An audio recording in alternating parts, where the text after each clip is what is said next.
All right, folks. Welcome everyone. We're continuing our LeetCode marathon. We have 13 days left, and today's goal, I hope I can solve like 5 problems during the stream. Cause yeah, today I'm already kind of business day, so I'm working currently, and I've been working today for Snowflake, and I had a gym, so I'm a bit tired now. So maybe I would skip some of the detailed explanation of what we are going to do, or what we are doing, what is the solution, what is the intuition for the current problem. In case, in case you need to deep dive into something, let me know. There is chat for that, or ask any questions you might have, stuff like that. Yeah. So for those people who are new, I'm refreshing my LeetCode skills. I keep doing that every single year. So yeah, of course, according to what I posted in my article and stuff, we are going to solve only the lists, which means like this type of list. So top some questions, top X questions for whatever, based on some category, right? So for our case, I'm solving these top 100 like questions because this is, I would say this is a really good list. Most of the problems they had pretty good ratio of like to dislike count. Before LeetCode removed dislike count, which I don't like really about them. Anyway, so yeah, last time I don't even know where we started, but the algorithm that we are picking up the problems is the following. We are just doing all medium and easy questions, and we are taking one from one topic and we go down to the list. I think at some point we would need to jump to top 150 problems because this top 100 liked, it doesn't have these monotonic stack problems, which is pity.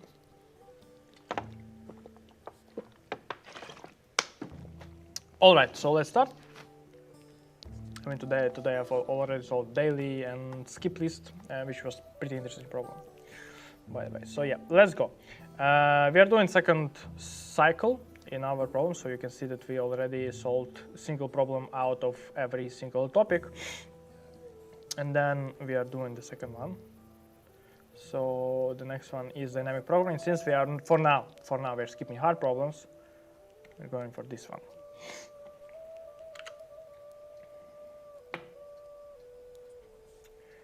Amazing. So there is robot on an m times n. Yeah, by the way, folks, I've solved these problems pretty much many times already, but this happened 1 year ago, so I don't really remember any solution because, I mean, I solved close to 800 problems for now, so you can consider this is a pretty unique problem. Like the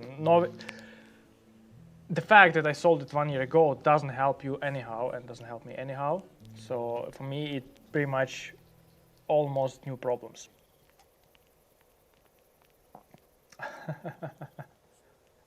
Yeah, Bliskavka, yeah. Anyway, I do not expect much of the engagement, to be honest. Yeah, for you. So this is mostly stream for myself for practicing. So yeah, we have m times n grid. The robot is initially located on the top left corner. For example, 0, 0, okay, specifically 0, 0. The robot tries to move to the bottom right corner. The robot can only move either down or right at any point in time. Given the two integers m and m, return the number of possible unique paths the robot can take to reach the bottom right corner. Yeah, typical dynamic programming. Test case generate show paths more than equal. Okay, so the easiest approach for dynamic programming problem is try to find a good recursive function, which is also pure to some extent. It's not pure in sense of a concrete computer science, but it's pure in terms of parameters. So this recursive function, it should just get the parameters inside it, or arguments, I guess. The arguments inside that, and for the same arguments, it should generate the same results. However, it may use internal state and it might change the behavior depending on the state, but the fact should remain the fact that the recursive function, given the parameter, it always returns the same answer for the same parameter. So you don't pass inside the argument some state or array that actually a function will perform differently based on this state. This is not what you want to do. So, okay, we will define this recursive function, and then we will do top-down, then we will do bottom-up, because this is pretty typical follow-up. I will show you how you can easily and pretty blindly and without much cognitive effort convert top-down to bottom-up. Which keyboard do I use? I use SPC Gear. I bought it in some shop in Czech Republic, so this is how it looks like. Pretty nice one. I think I bought it in 2003, something like that, or even 2022. Yeah, it's a pretty cool one. I like it and I still use it. Yeah, and this keyboard, it stays alive and it doesn't have any problems or bugs for all these years. However, I bought maybe 2 or 3 mechanical keyboards before that already died for some reason. So, yo, did you get a chance to look at LC2534? No. Today I was solving a skip list. Tomorrow, tomorrow during the day I will take a look on this problem that you shared yesterday. That's a good problem, and yeah, probably we're gonna discuss it and we're gonna discuss the solution. So thanks for reminding me. So how do we solve this problem? Let me draw a bit. Let me use the amazing Windows snap tool or snipping tool. Without sarcasm, it's much better than what Mac has. Oh my god, I'm sorry guys. So we know, can you see me? Yes, you can. We know that we are at this start, and we can move. Located bottom right corner to either down or right. So we can move either this way or that way. That's all. We cannot go this way or this way. And at any point, let's say here, we also can do only this or that, which means we've already been to this area, essentially, at least to this area. Well, no, not necessarily. Forget what I just said. So we can move either to the right or to the bottom. So every single time on every single row and column, we can move either column +1 or row +1. That's it. So essentially, we can. What do we need to return? We need to return number of possible unique paths. So this is kind of the thing I want to stop. Is it brown switches like the sound? No, it's red. It's red. All keyboards that I have and that I'm using nearby my colleagues, it's always red. Sometimes it's brown, but usually red, because yeah, this can be like people might not stand this sound, you know. So yeah, it's red. So what does it mean, the number of paths? So let's say we have only this square for now, and we are here. So how we can move? We can move this way, and then the only valid move is down, which is counted as 1. Also, we can go this way, and then the only valid path is here, which is counted also 1. So we have 2 unique ways of going there. Let me extend a bit this example, and let's say we are in this rectangle. This is our area, and we're starting here. What is the number of? Oh, we have Vlad on the stream. Yeah, DP Classic. Yeah, I'm teaching people how to convert from from top down to bottom up in Python. Yeah. Hello, Vlad. We have Legend on the stream. Okay. Now I'm a bit nervous because Vlad is watching me doing LeetCode. This is always, a bit stressful.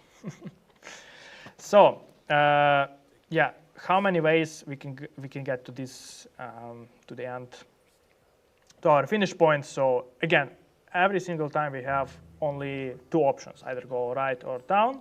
So let's say we chose to go to the right, and we're now here. The only valid move, of course, we cannot go out of bound, so we can only move to the down and again to the down, or to the bottom. Anyway, this counts as 1. Amazing.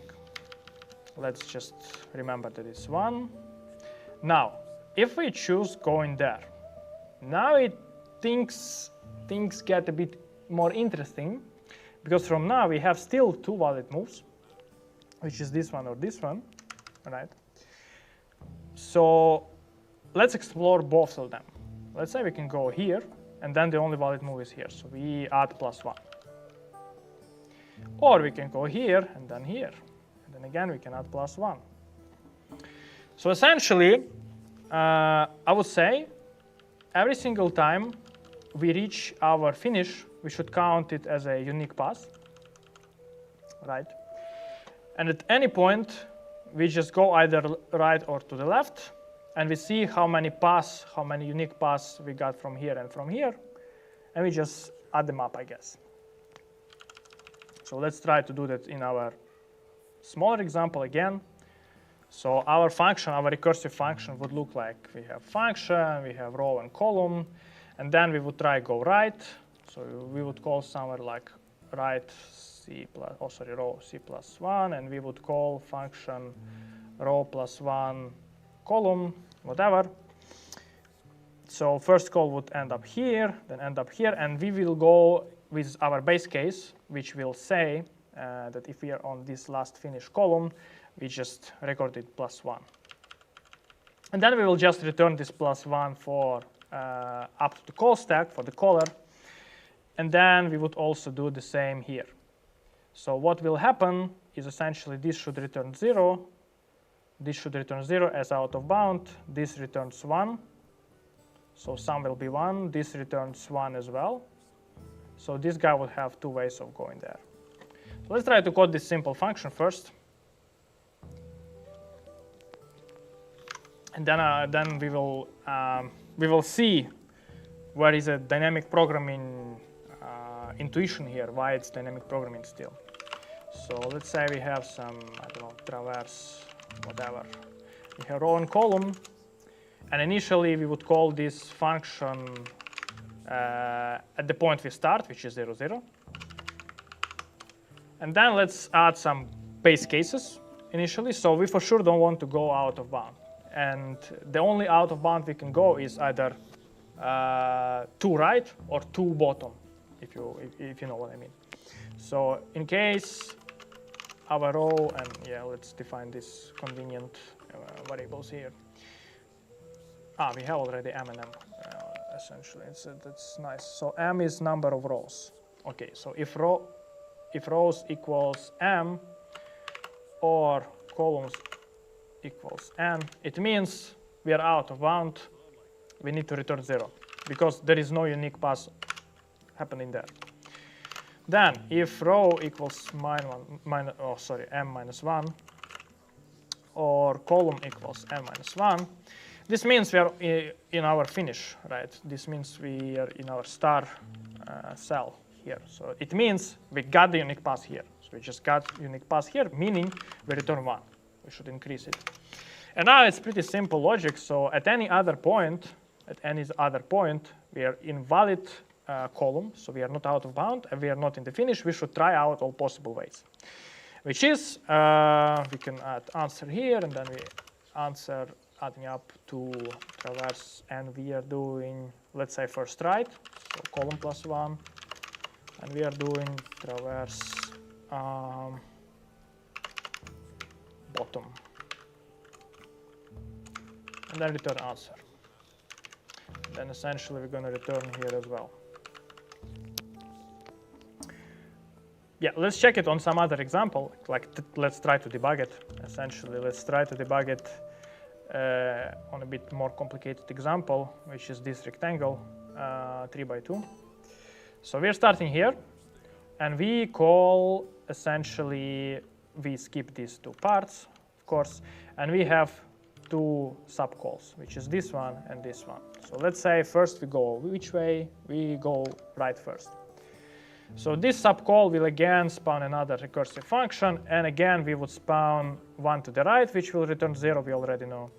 And this one ends up in this cell, right?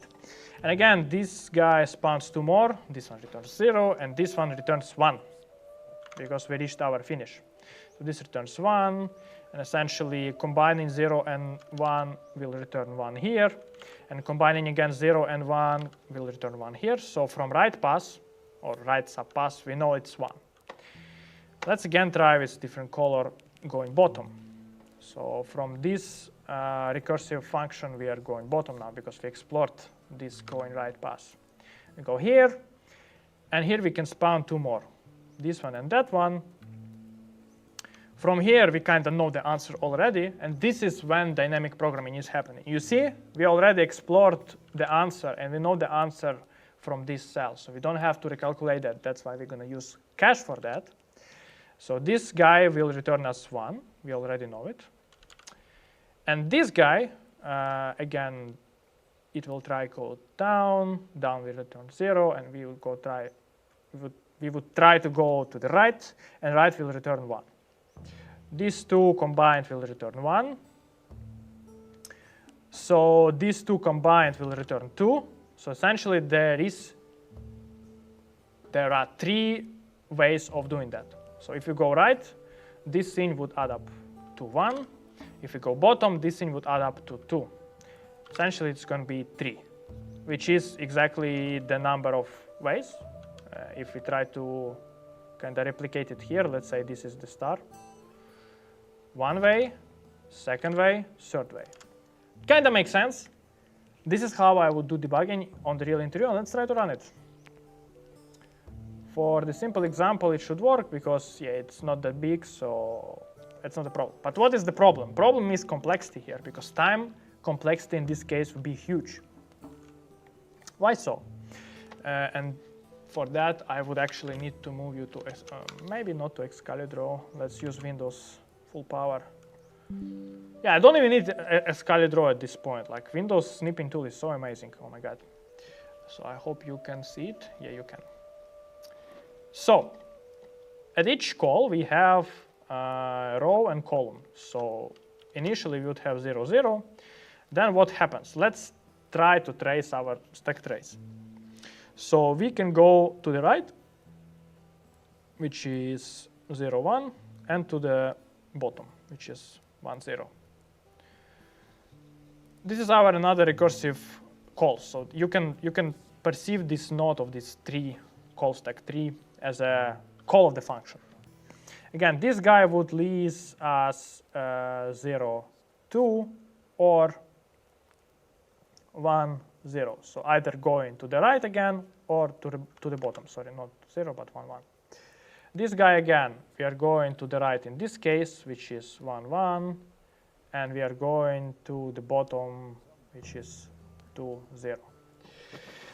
You might see that we have repeating parameters, which is exactly the dynamic programming intuition. Whenever you see that you end up calling the same parameters for the recursive function, and this recursive function is returning exactly the same answer for the same parameters, this is kind of good application for recursive function. You straight away can know it. So now we should apply caching. Why? Because this time complexity is actually exponential.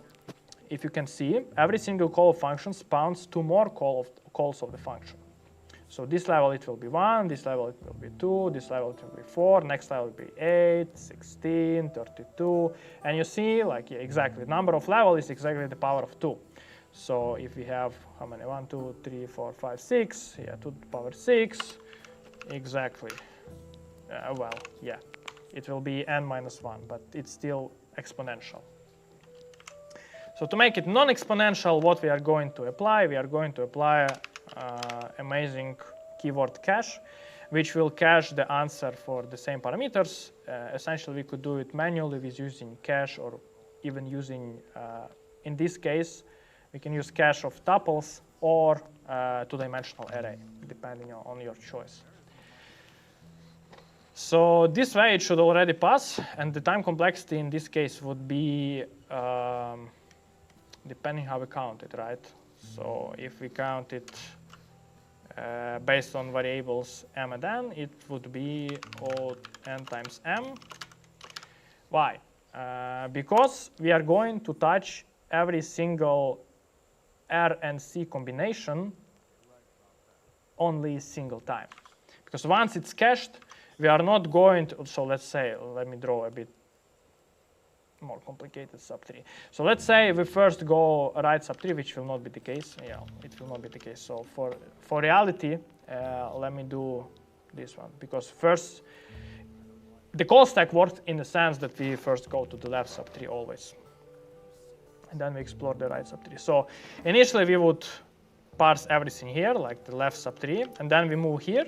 And whenever we reach one again, we don't have to again spawn all these subfunction calls because it's already cached, we straight away return. So essentially we would have only like some leftest part of this tree of calls. So again, oh sorry, it will not compile.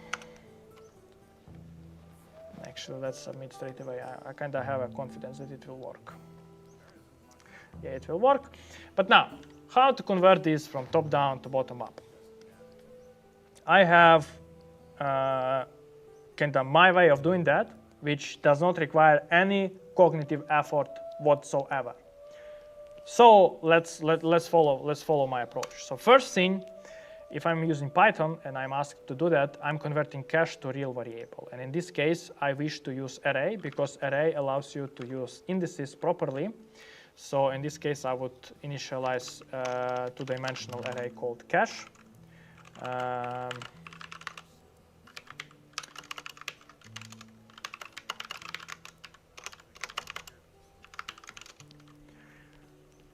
Oh, no. This is not how we initialize. I forgot we are in Python, whatever. Append. So we want to have, let's initialize everything with 0 initially. Or even if it's cache, let's initialize with -1. -1 means the value that we didn't compute yet or didn't calculate yet. And it's times n+1. Why n+1?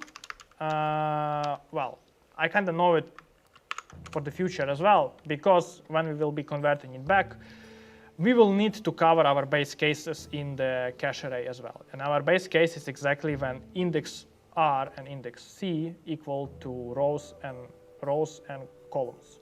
So for that reason, we need to be able to do this. And this should not throw us out of bound exception, right? Now, how would I apply the cache here?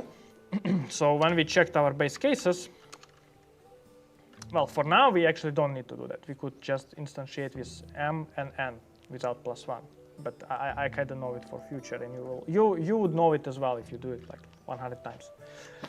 So now we're checking if cache for R and C is not equal -1, we just return this cached value.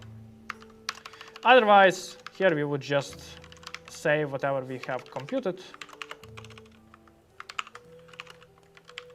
before returning. This way we don't need this cache anymore, and we should be good to go. Exactly. If we submit, it will work.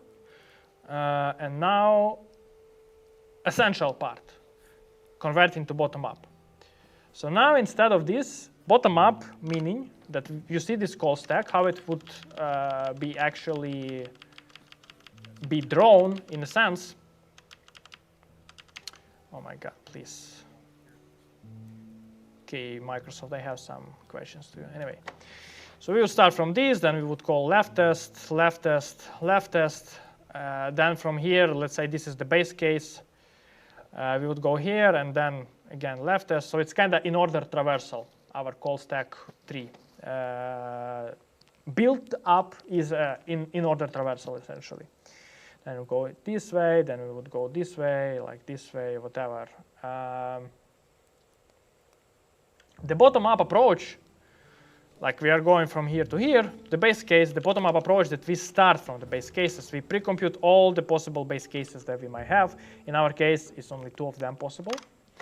And then we kind of starting to build up, based on these base cases, we build up first layer, Then we build up another layer and stuff like that. The thing, what we should understand, that we should reverse the call stack. So initially, if we start from 0, 0, and in the end, we would end up with n minus 1, m minus 1, or even just n and m. It means now we should start from n and m, because these terminating nodes are n and m. And we start pre-calculating them, and we will be building up from n to 0 and from m to 0. Essentially, this is how we're going to do that. So essentially, now we are changing it to 0.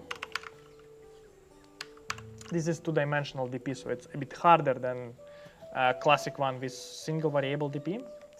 But anyway, the thing is that, yeah, we're starting from bottom to, so from bottom right to top left. And now let me actually compute our base cases, which is m and n is equal to 0, cache m minus 1, n minus 1 is equal 1. Also keep in mind, we would need to do a bit more than that, because we have a bit more base cases.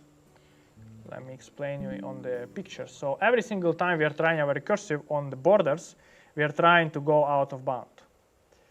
So these are all the base cases we need to have in our array as well. So we need to pre-compute all of these as zeros so that we don't get out of range. I hope you get my point, because all base cases should be in the cache. So for that reason, I would do the following. So for row in range m, so we're going every single row, and we're going to calculate the last column for that, which is cache m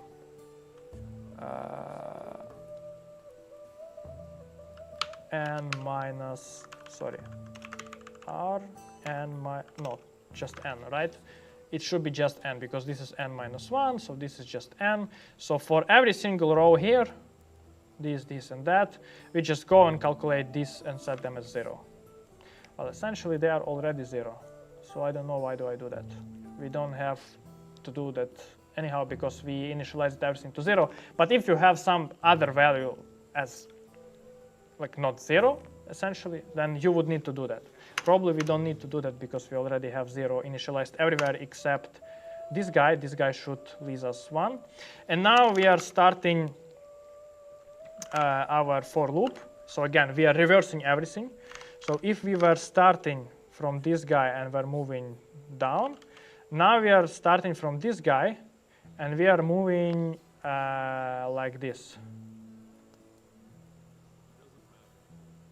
And every single time, let's say at this point, yeah, let me maybe draw it a bit better. So we're starting from this guy and we're moving from the right to the left. Why? Because at any point, so let's say we already calculated up to this cell. Why we are doing that way? Because at this position, we already know that this whole area is computed values. We know the result for these columns. So now, in order for us to compute to this for this cell, we just need to get this value and this value, and it's clearly seen that we already have sort of a ready answer for that. So for that reason, we are moving exactly from left to right and to the up. So for O in reversed range M, then for C in reversed range N. Now, how do we do that? Is that, well, essentially we already have specifically N minus 7.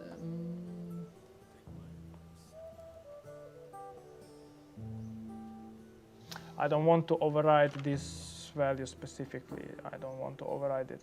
So should we start? Because if I start here, I would just override it with some of these two folks. which is not exactly what we want to do. So maybe we would need to pre-compute this latter row and this latter column, and then we could start from here and do exactly the same thing. Because I just don't want to, I don't want to overwrite, and I don't want to have a kind of hack putting one in this or in this correspondingly. So for that reason, let me pre-calculate that. So for R in range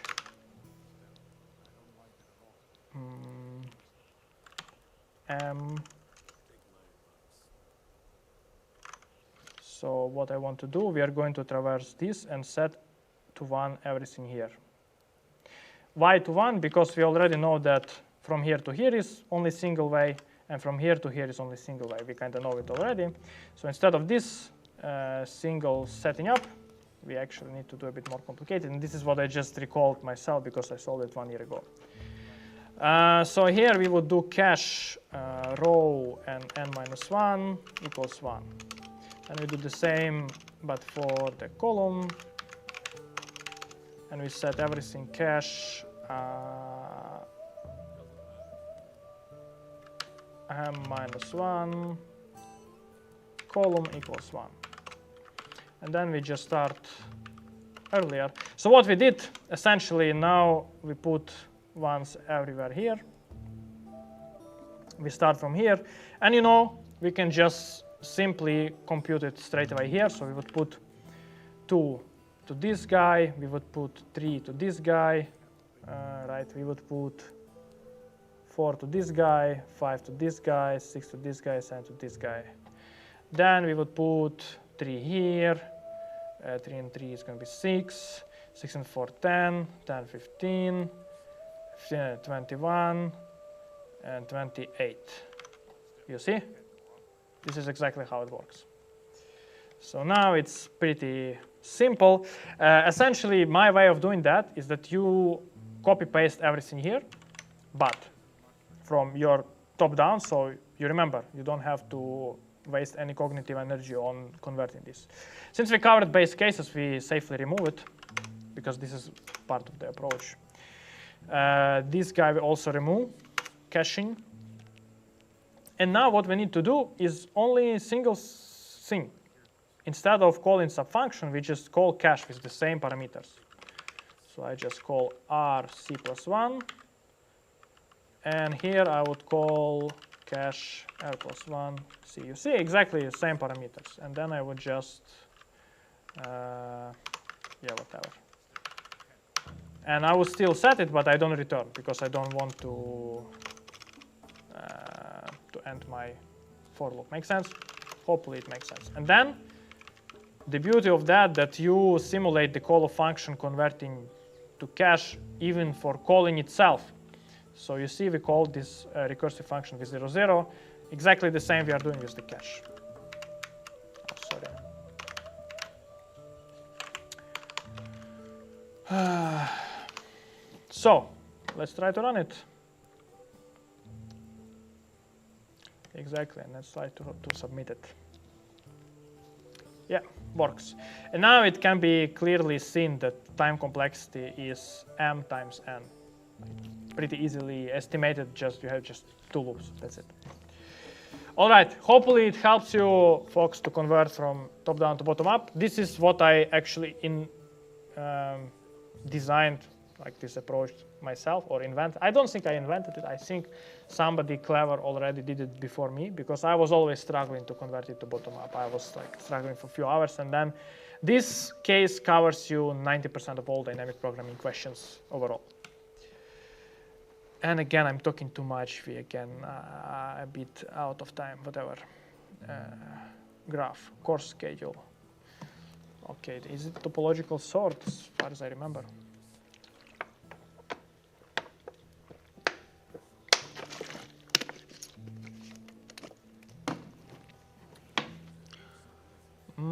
So, total number of courses, okay, label it, blah, blah, you give an array prerequisites, blah, blah, indicates you must take course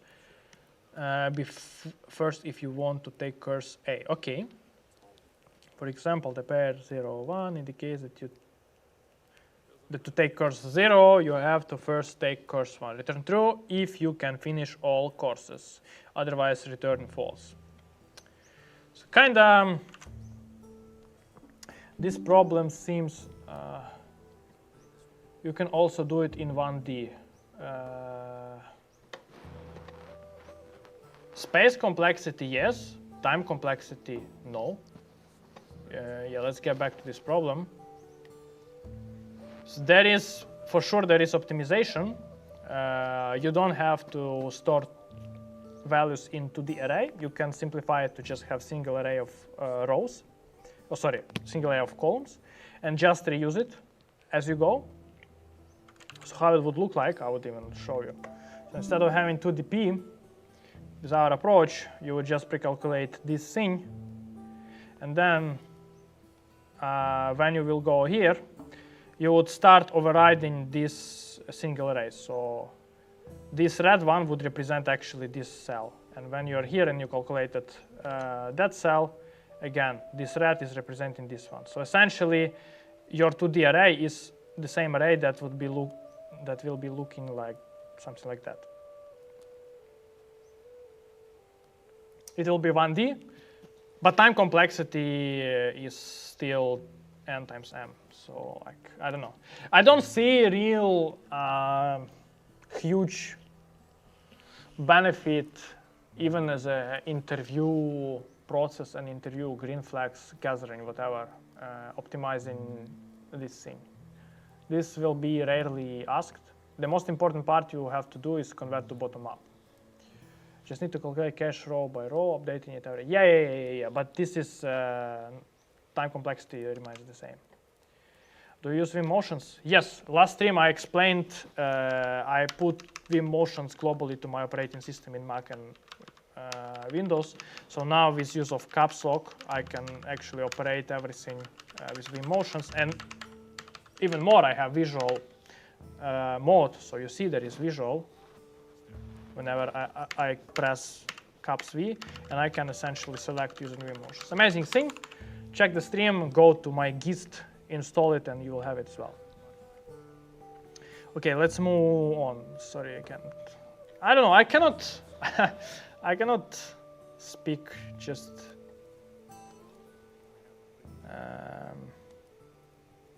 I cannot do less speaking. I always speak a lot. And then I feel pain in my throat whole evening. Anyway, let's try this one. So in this example, let's also draw it because it seems like simple reachability problem on the graph.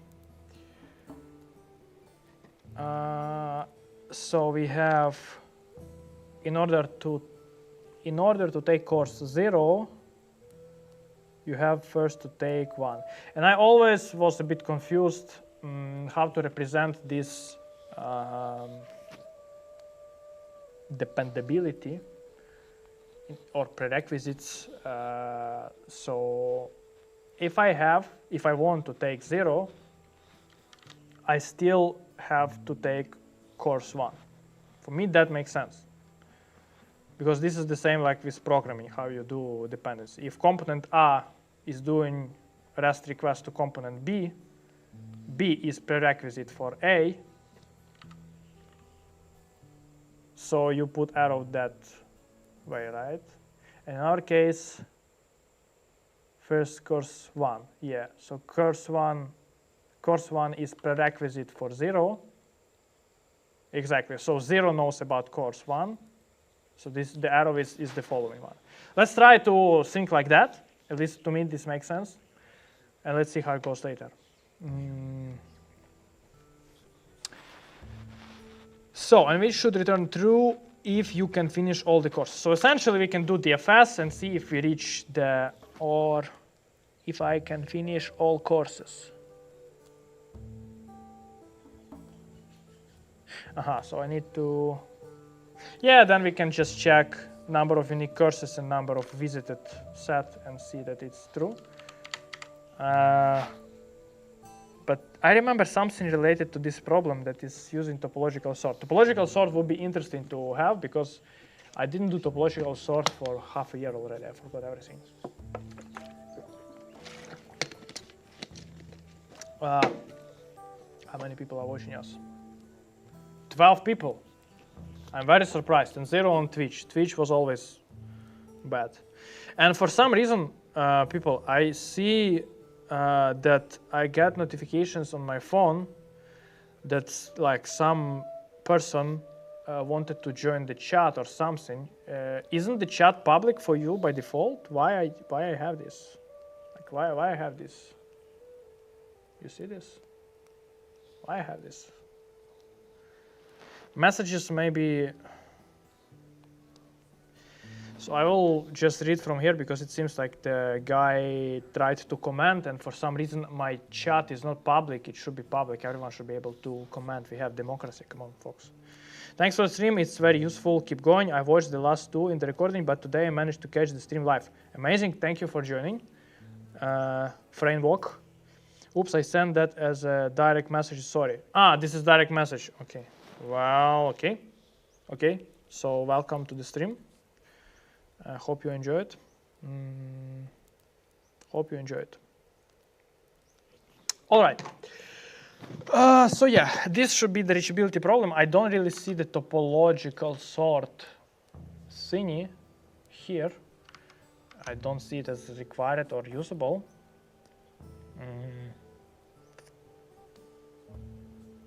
Or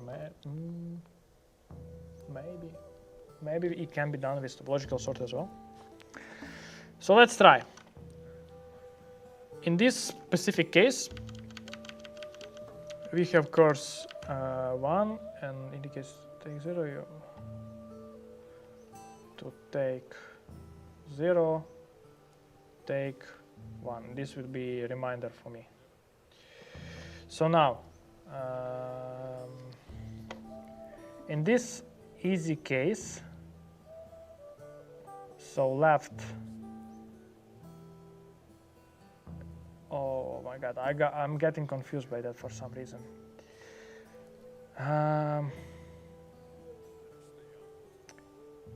To take course 0, we need to take course 1. So left, we draw arrow from left to right. Amazing. So we have 1 and we have 0. Cool. There are a total of 2 courses to take. Cool.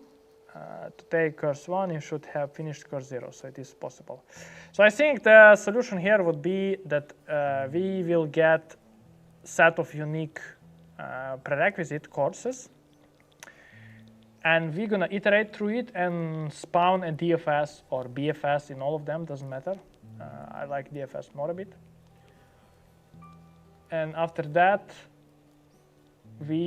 since we are going to do a DFS, we are marking nodes as visited. And in this case, hopefully there will not be any problem. And we just then can compare the size of unique courses and the courses that we have visited. If these sizes are exactly the same, it means we can finish all the courses.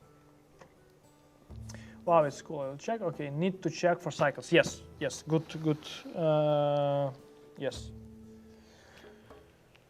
Good intonation for that, but I hope there will be no cycle here. This is mid, right? But if we have cycle, well, let's say this one, will be a problem. So you spawn DFS here. You would mark it as visited. We will for loop through the. I don't actually cycle would be a problem here in DFS, right? Would it be? Like let's say we have even a bit more complicated case. So we would go here, we would mark it as true and start following adjacency list. So we would go here, visit it, move here, again visit it, move here and see that it is already visited and move all the way back. So we would visit everything, but essentially if we have this case with courses, I would say it's not possible to finish the courses, right? So if we have cycle,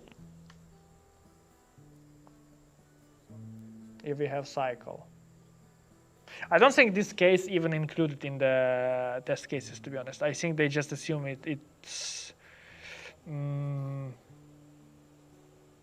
or if they do, because we can have different case. Let's say this one, right? So in order to finish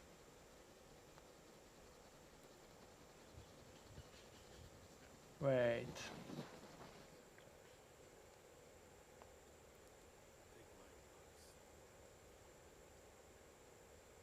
I think I messed up a bit the direction of arrow. Should be different direction.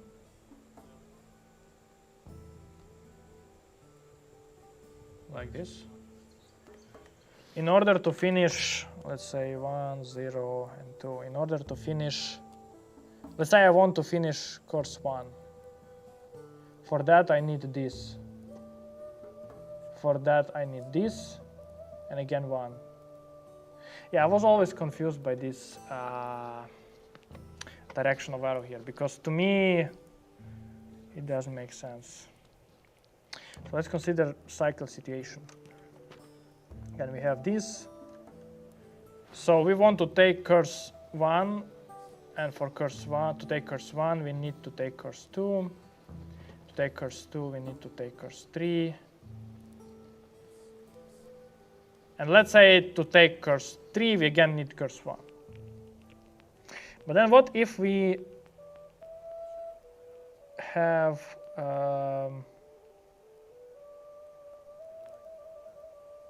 no, it should be not possible, right? Ah, okay, there is such case, I'm sorry.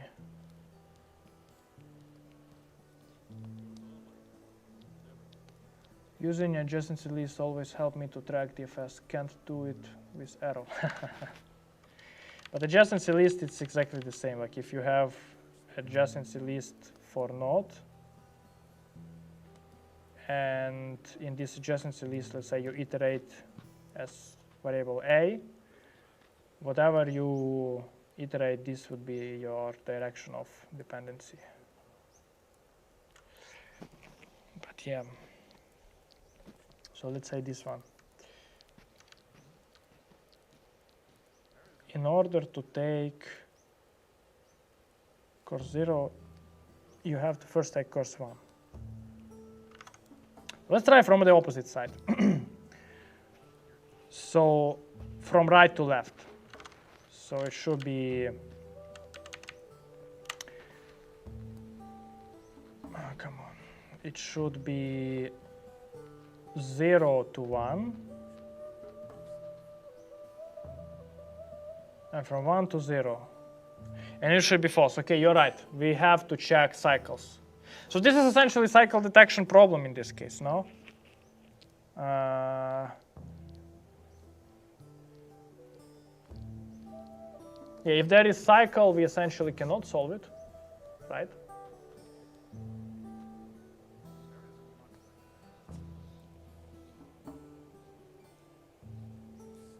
Does this help? No. Does this help? No at all. Well,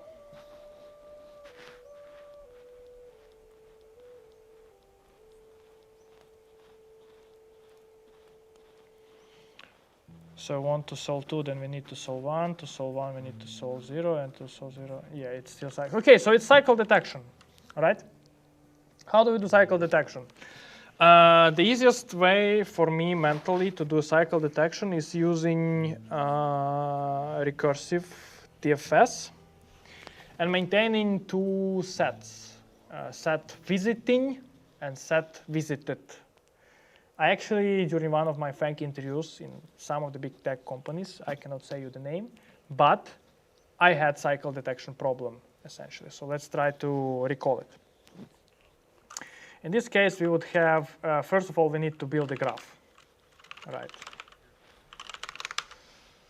So to build default, to build a graph, how we decided to do that? We decided to do it that we are going to draw it from right to left. However, maybe it won't be any difference. So in case of 1 to 0, we're gonna check it later. Whether it will make difference, but probably it won't make difference. You can put arrow in any direction, but let's do it from right to left. So we're gonna have u, or in that case v and u, in prerequisites. Right, and we're gonna do what exactly? Graph for the node u, we appending node v. In case we can have duplicates, let's kinda do it with set. That's it. Now what do we do? We are going to define function has cycle for specific node. But also, yeah, also we need a just simple DFS. Interesting.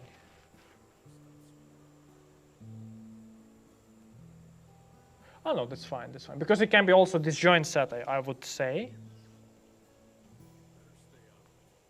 And with disjoint set, yeah, okay, let me then add unique courses and still apply our first initial idea. So I would do this unique courses at u. No, please.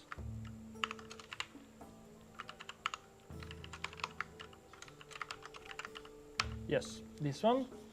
And then let's code our has cycle. So we need visiting, visited. If node in visiting, it means it has cycle. I will draw you example later. Hey, we got some more people watching us. So we have visiting, we return true. Otherwise, we are putting visiting our node and mark it as currently on explored path, ongoing path. And then we are spawning for adjacent node in graph node. We are returning if has cycle. For this adjacent node, we return true straight away. It's enough for us to have only single cycle. If not, what if not? If not, then we just continue. And in the end, we are putting it to visited, which is like, we are done with node. We for sure know there will be no problem. So yeah, and then we need essentially to spawn this has cycle on all the nodes. So let me first draw you a simple example. So simplest example, this case that we had. Let's say we have visiting and visited. Amazing. So first, we are going to node. It's not in visiting, so we are adding it there. Let's say we start with 1. So we are adding 1. And then we try all our adjacent nodes, which is going to be 0. So we're adding 0 here in this sub-recursive call, because it's not in visiting, we're adding it. Again, we are checking every adjacency list. And in that case, for 0, it will be again 1. So we would call has cycle again. We would see that node is in visiting, so we return true, and everything it goes through up to the call stack. We return it has the cycle. Let's try a bit different example like this. And let's prove that it will not have any cycle. So first we start from 1 and we go to 0. So we put 1 and we investigate 0. 0 would go and put to visit thing again. Then it will explore 2. We will put 2 to the visiting. And yeah, one problem with that, that I should remove it from there. And you will see now why. So these two are kind of, sorry, to be precise, they are all 3 in visiting right now. And this is the last one too that does not have any adjacency list. So this 4 would just be skipped, and then we would remove it from visiting. So we just erase it. We return back. Oh, sorry, since we erased it, we also added it to visited. It's going to be 2, then we move back to 0. From 0, again, we just explored this pass and there is no other pass or edge in our case. So we move it from visiting to visited again. We move 0 and we erase it here. And then we go for 1. 1 still has one more pass. So we just explored this pass. We should still explore this pass. So we go here, we see 2 is not in visiting. So we're putting it to visiting again. And then we see that,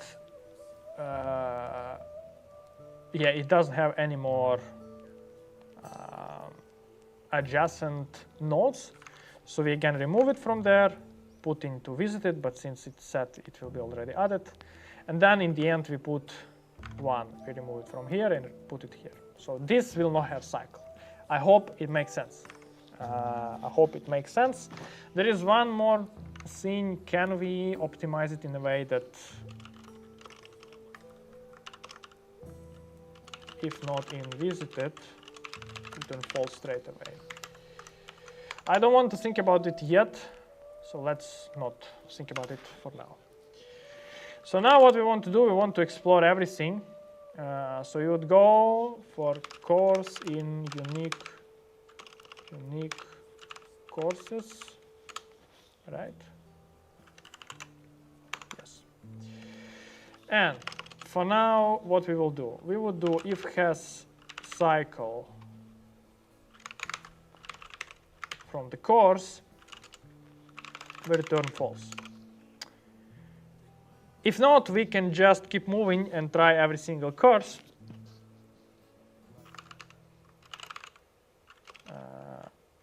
Let's optimize it a bit.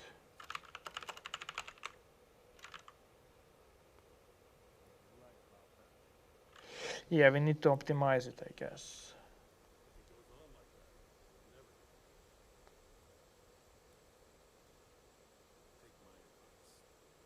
Yes. Sorry.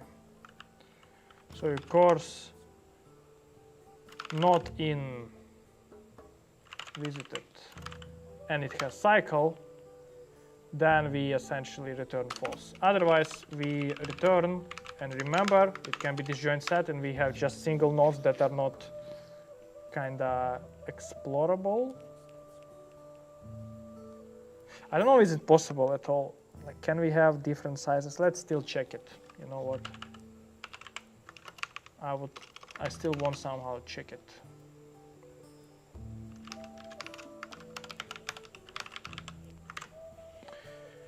But I think it's not possible that we wouldn't have 1.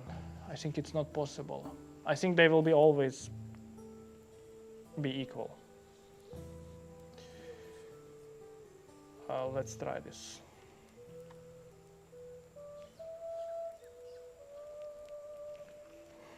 Of course.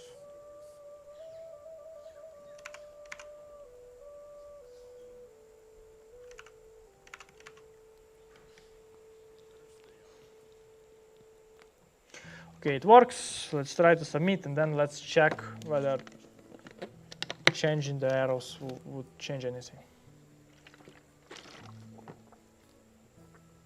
Or will we hit time limit?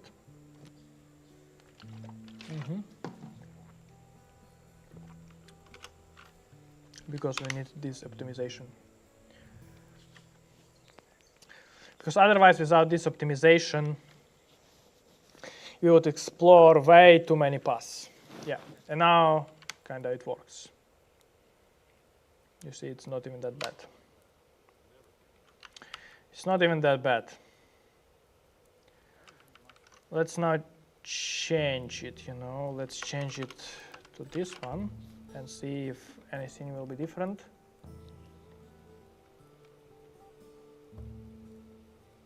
No, it will not. Let's check the solutions, because this is the point of learning, and I'm going to check your comments as well after. So, of course, most voted always.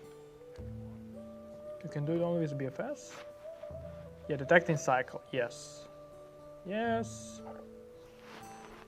Is inconvenient for implementing graph algorithms. User 100. Okay. We can do topological sort here. Okay. Okay. Let's do still topological sort, because this is kind of required pattern, and I think I have it somewhere here. Topological sort. Yes, I do.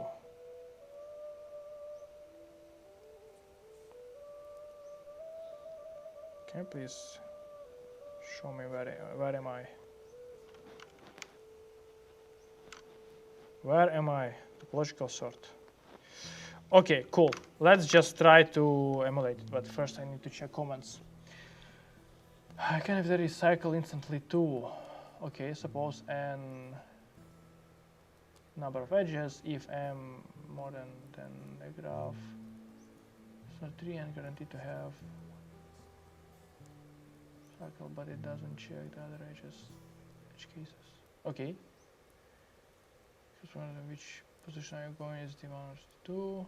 SD1. I'm correct at LeetCode, but I suck in LLD. What is leadership principle? What?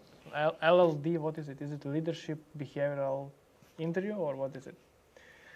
System design. I got to spoiled by Claude.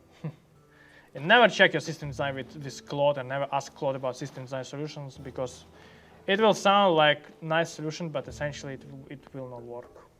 I'm sorry. Next, I have behavioral tomorrow, scared of it. They asked 3-4 follow-ups about every CV point you have, and you also have to demonstrate leadership principles, which are awfully formal. Lol. Is it Amazon? Because it definitely sounds like Amazon.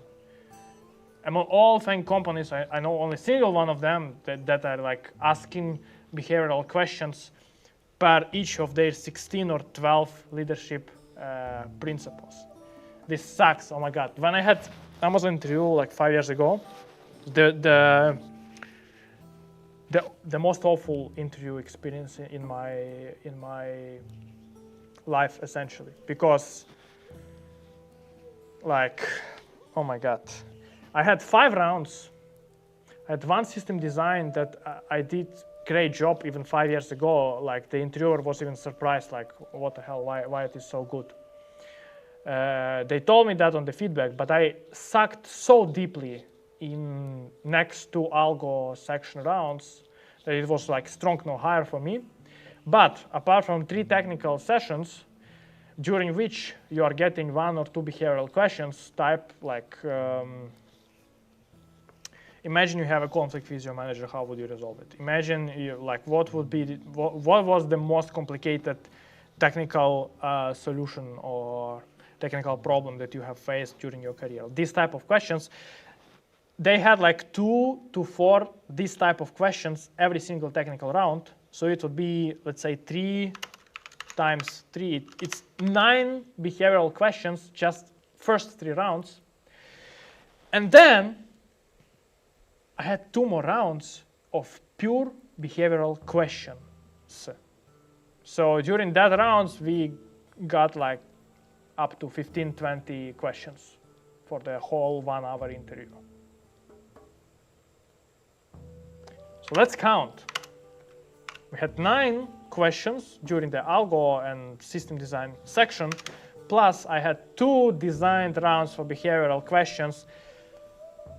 I will kind of recall you guys this was for the guy whose CV had 2 years of experience in outsourced Ukrainian companies. I don't know what they even expected, and like, how can I like present the same situation from 50 different angles? I mean, it's crazy, right? So let's still count. I got 9 behavioral questions in 3 technical rounds, plus 15 behavioral questions at each behavioral round, which means, yeah, in total they asked me 39 behavioral questions. Again, they asked it the guy who had 2 or 3 years of experience back then in 2020 or 2021.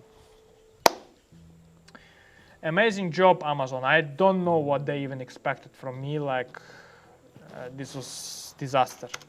That's why I hate Amazon interview, because they push for behavioral interview too much. I would understand if they asked this amount of questions for some lead, I don't know, senior or staff position. Yeah, I can understand. You have to demonstrate this. You have to have an experience for that. You have to have you have to have the demonstration of good planning, technical challenge, delegation, planning, conflicts, all of this. But what you are expecting from the guy who got 2 years in outsourced company, most of the projects he did in solo? Like, I don't know. I don't understand this. Of course, I failed that Amazon interview. LLD, low-level design. Okay, low-level design. What is even that? What is low-level design interview? What is this? I know we have system design, which is kind of high-level design, I would say. Then we have, is it like OOP, like object-oriented design problem? I had this type of question in Microsoft interview.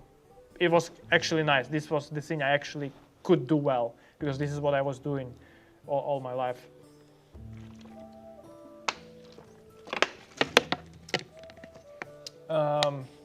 Yeah, Nicholas, for you, behavioral in Amazon, prepare well. These guys, they value behavioral probably much more than your technical. So if you so perform in technical, but you demonstrate good leadership, this customer obsession, let's even check this bullshit. Oh my God, I literally believe it's bullshit. Sorry, I'm ready to be not hired at Amazon throughout my whole life. So Amazon leadership principles, cringe principles, I would say, but whatever. Customer obsession. I just know a few folks who are working at Amazon, and I know the culture, I know the structure, I know how they approach the problems. And this sounds ridiculously funny. Customer obsession, ownership, of course. Invent and simplify. Yeah. Under tight deadline, of course, you're going to be inventing and simplifying every single minute. I write a lot. Have strong judgment and good instincts. Yeah. So, like, do conflicts with colleagues that don't agree with you? Learn to be curious. Okay. How you can learn to be curious? How you can learn to be curious? Like, you're either curious about something or you're not curious. You cannot learn to be. It's like learn to desire something or learn to want something. Learn to get hunger. It doesn't work like that. Sorry. You're either curious or no. As my father once mentioned, okay, this is very uncompliant joke. I wouldn't say it here. Hire and develop the best. Raise the bar. So how many they have? 16. Oh my God. They will, man, Nicholas. They would ask at least one behavioral question for each of them. So you should be having at least one situation for every single one of these principles. They're gonna ask it, and they literally have a doc that they have like, and they would put in this doc, how is that? yeah, got the signal about this leadership principle or didn't get the signal about this leadership principle. And if you didn't get the signal about this leadership principle, guess what? You'll get no hire from this interviewer. So yeah, remember you can have repeating situation in some of the cases. Just put them from the different angles.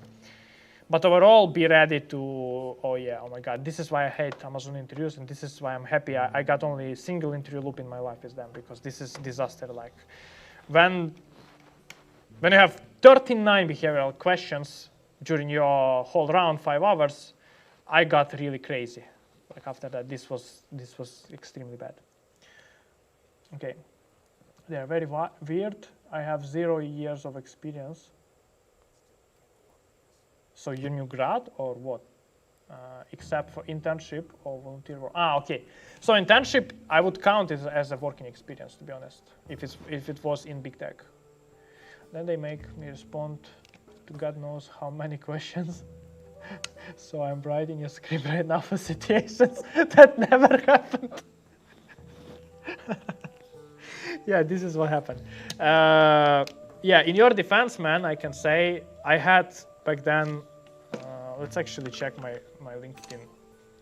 Let me even check when this happened. And what they had on the resume. So this is my LinkedIn. Yeah, and back then I started July 2018. And I think 2021 I was interviewing with them. We can actually check it even here. Let's check. Because you can easily find the correlation between interviews and LeetCode activity. So can you see it? Yeah, you can. Yeah, so somewhere in October 2021, I was giving the interviews to Amazon, and well, okay, they actually had the right because I had senior title. It was fake senior at EPAM, by the way, so don't consider it as something serious. I was just doing solo stuff, but I cracked how to do interviews in outsourced companies, so it was pretty easy. But overall, the guy they were interviewing had July 19.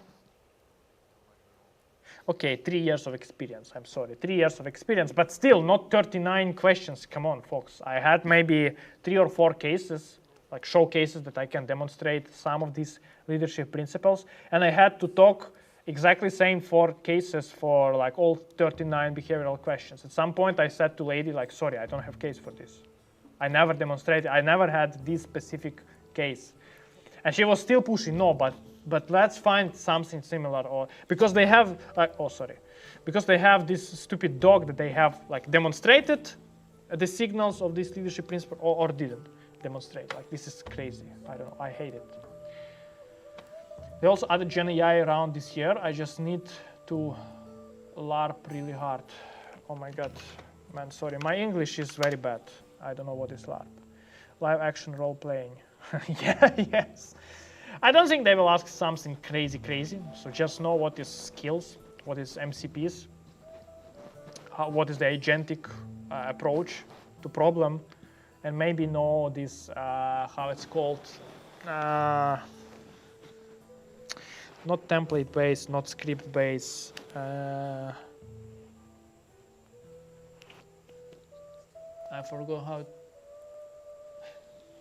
I forgot the name, but the idea essentially that you kind of type in kind of plan, or not even the plan, the snapshot of the app with all the rules, and then you say agent to do that. I forgot the name of this approach. It's not semantic, it's not schema-based, it's something else. Never mind. Yes, I totally agree. Did the Amazon interview around 3-4 weeks ago as a software engineer with 2 years old. Pretty much similar situation to mine, with no interview prep whatsoever, and the behavior was ridiculous. I almost wanted to opt out. Yes. You see, it's not only me who has probably. It's not only me who has this experience. It's terrible. They are terrible in that. Like no one likes it. It doesn't demonstrate anything. People end up making up situations that never happened, so they should lie. Otherwise, like what? What else they can do, right? It's just stupid. Send you a connect request in LinkedIn. Yeah, sure. I will accept later a bit. I don't want to show too much on the stream. Did you need a recommendation to get an interview? I don't know whether you asked to Nicholas or to me. No, I just called applied. Yeah, so Nicholas just called applied. Yeah, spec driven. Thank you. Spec driven. So know the spec driven. You don't have to do it. You just need to know what is it about. Yeah, and for Amazon, for me, they even wrote to me. Oh my God, let's check it again. Or I don't even need LinkedIn. So in 2022-21, in October, there was COVID, after COVID time, and Microsoft and Amazon wrote to me directly themselves. You all folks actually can check it here, and there should be, where is Amazon article? I should have Amazon article as well. Yes, and this. So check, you would see everything. Yeah, it was long time ago. Cool. I'm sorry, I need to do, I got, yeah, a bit flamed by this behavioral ridiculous question. For instance, at Microsoft, I had 4 rounds, or 5 rounds, 4 rounds, and I had maybe 4 behavioral questions, 5, but not 40, come on. In Snowflake, I maybe had 6, and I already was applying with 6 or 7 years of experience. Come on. That makes sense. 7 behavioral questions make sense when you have 6 years of experience. It makes sense. And I had a lot of situations to talk about right now, of course, but not when I had 3 years of outsource no-name companies. Anyway, let's try to implement topological sort. If I remember correctly,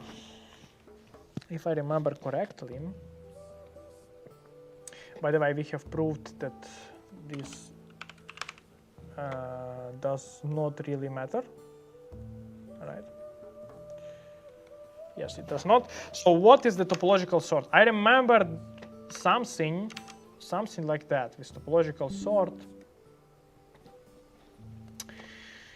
I remember something like that they have.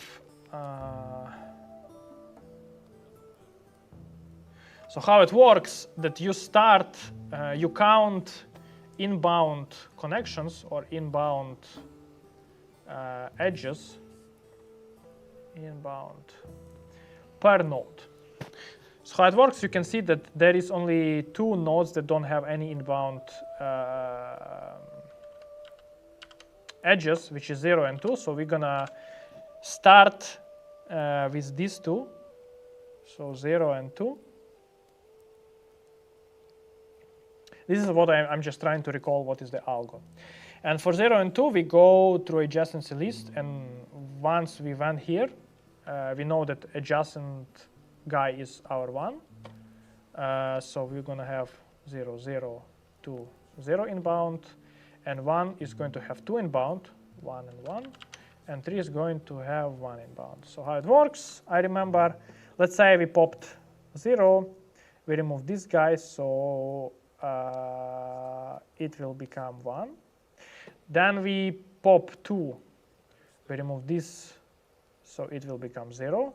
Then 1 itself has 0 inbound edges, so we add 1 here. So this array is kind of whoever has zeros, inbound connections. Then for 1, we see inbound is 3. We go to 3, we remove it. We put 3 here. Oh, sorry. And then for 3, we don't have anything else, so kind of that's done. And I think the topological sort is exactly, is exactly the result of topological sort is going to be the order of nodes that are getting popped from this list. Or I would say this should be actually a queue maybe. So our topological sort would would produce the following array of results. So 0, 2, 1, and 3. And this is exactly can be demonstrated because 0 connected to 1, 2 connected to 1, and we never have kind of this case. And what we are getting from the topological sort, how do we use it?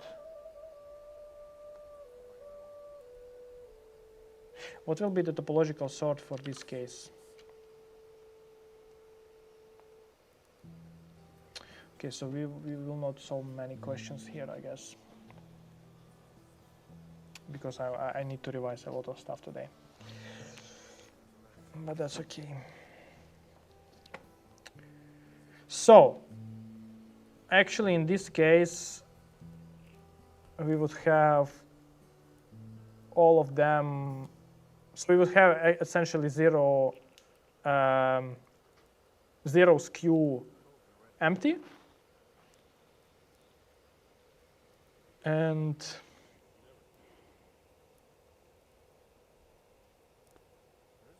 yeah, we can just then check this array of nodes, whether it has anything non-zero. If it has, we have cycle. Let's try this one. Let me first recall, was it exactly the approach? How many incoming connections? Yes, yes, yes, yes. Back then when I was feeling that dog, I was using GS.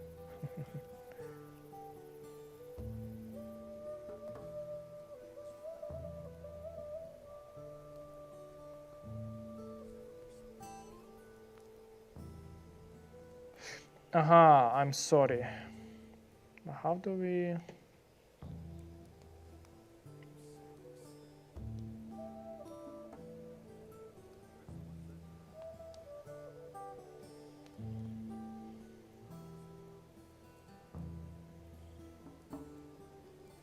Aha. So this is the map, and we can just remove from map when it's 0. Okay, all right. So let's do this. Let's re-implement the topological sort. I mean, why not? We will have to have this algo.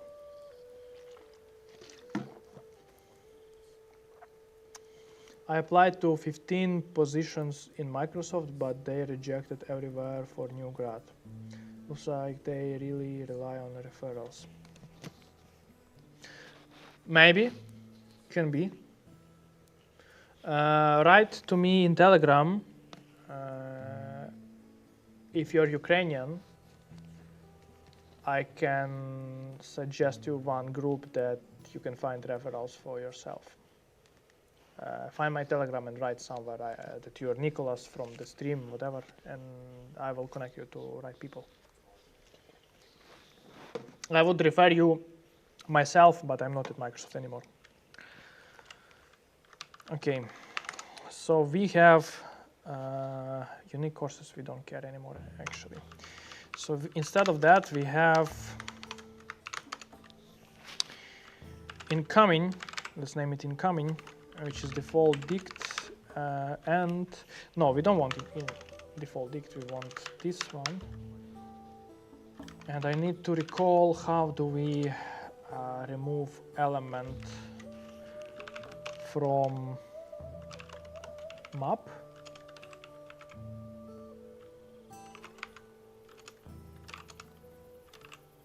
Is it delete or remove?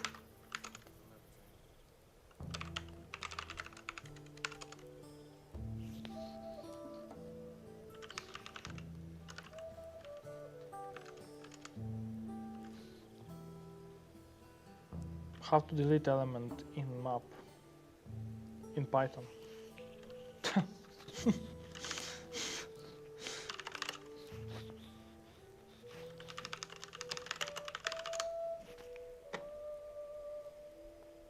Remove. What?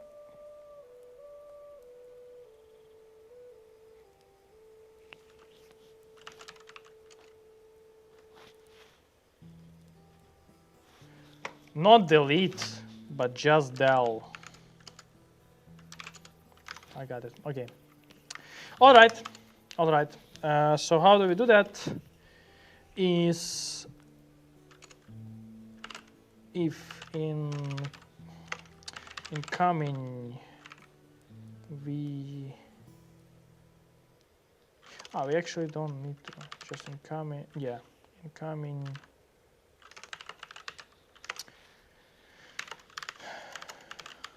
I didn't do that initialization for ages. I was always using default dict.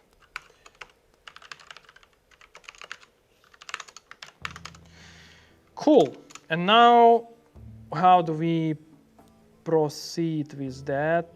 Is that we would have some queue.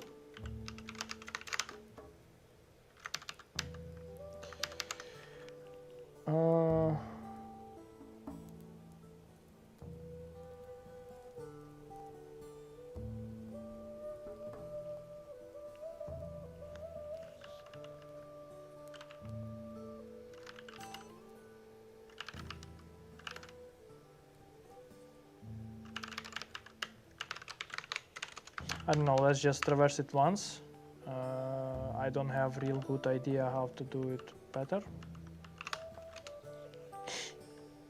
So if incoming is equals to 0, then we queue append node. And then while queue, will it actually, oh my god, with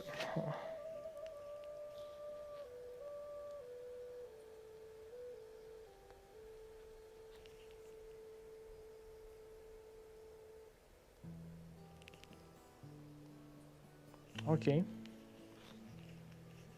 Well, all right.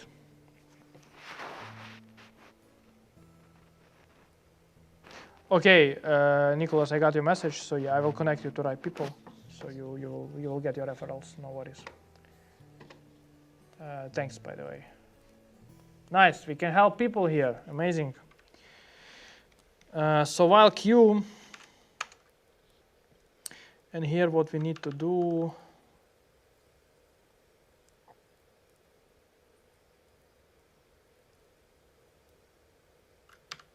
I don't really like it somehow.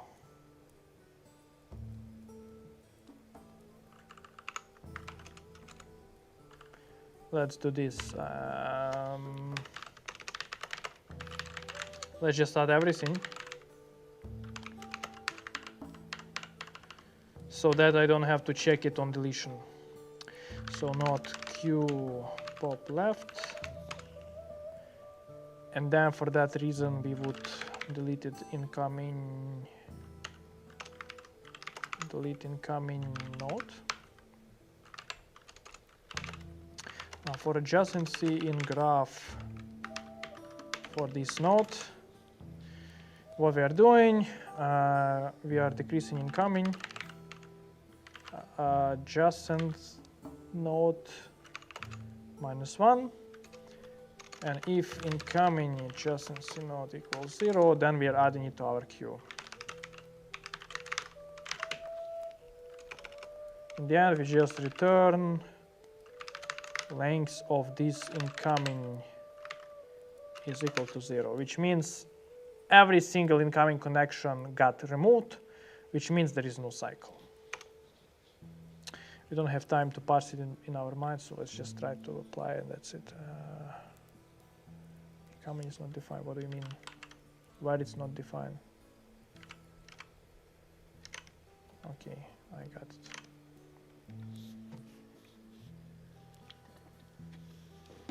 Yep, topological sort works.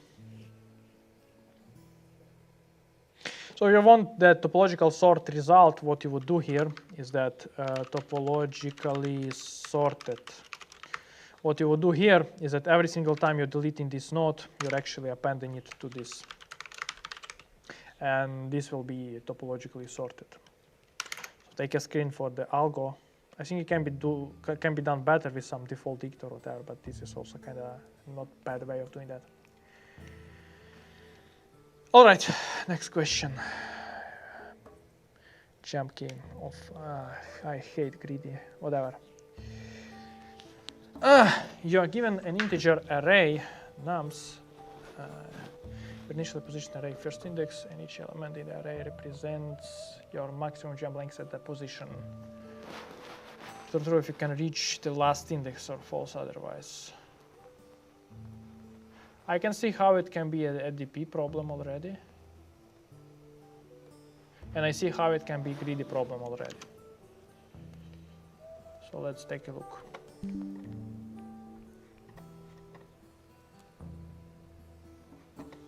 So, someone is in the office still. So again, we can use the same principle as we got from jump to game, which is we're gonna track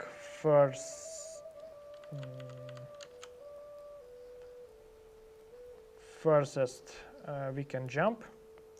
So let's say we have these indices, and from this guy, from index 0, we can jump either 1 step or 2 steps. But what is the reach that we can do? What is the furthest from this? So from 3, this is our reach that we can jump. And for this index, this is the reach it can do, right? So apparently, we can just, what we can just do, we can just iterate linearly, I guess, right? We can just process every single index, see how far we can reach, and we just do for this, for that, and every single time we apply maximum. So even if this guy can reach less, we still maintain furthest as this one. Once furthest at any point becomes length nums minus 1, we return true. Otherwise, we return false. Make sense? Makes sense.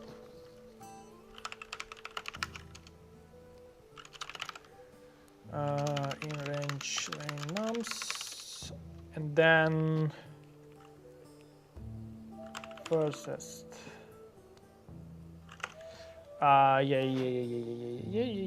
So for jump in range nums I,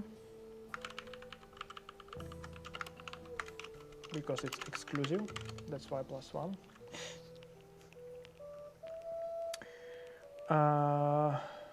Next reach, let's say it.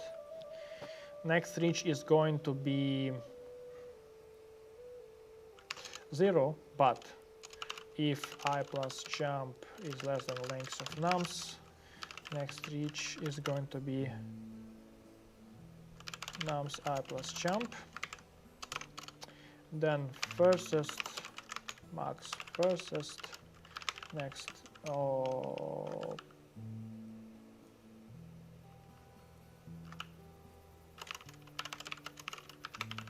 yes.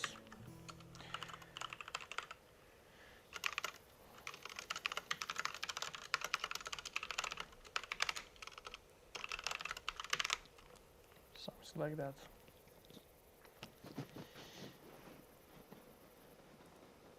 Okay, interesting. Let's debug this shit.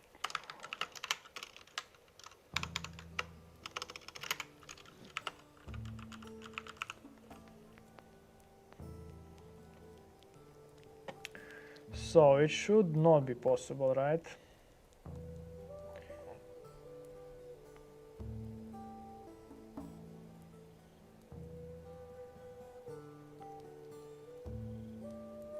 So start with 3. What will be our furthest? 0 plus jump, and jump is going to be 1. So 1, and it's in range. So 1 plus 2, 3. Right? So 0 plus 1 plus 2, 3. Then this one, 0 plus 2 plus 1, 3. So it's 0 or 3, or in second case 3 or 3, which is 3. We need 4. So then we go this way. Next one. It's 1 plus 2 plus 1. 4. Wait, no? No, why 4? Why 4? 1 plus 2 is equal 3, yeah. So it's going to be first index plus jump 1, 2,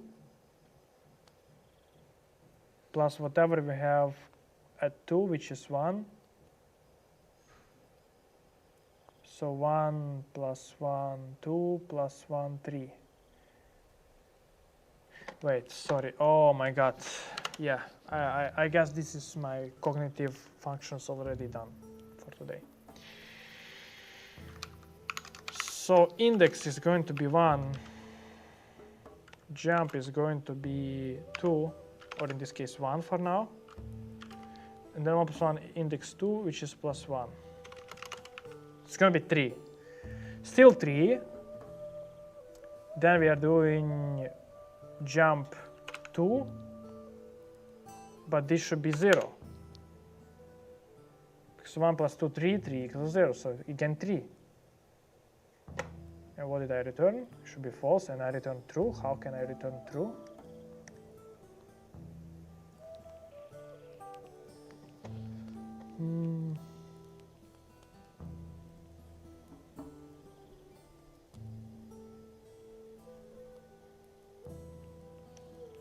Wait.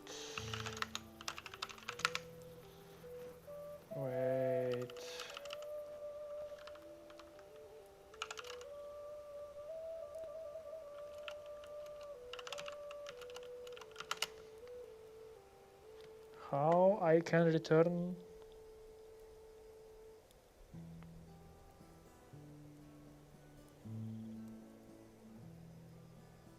Oh my god, yes.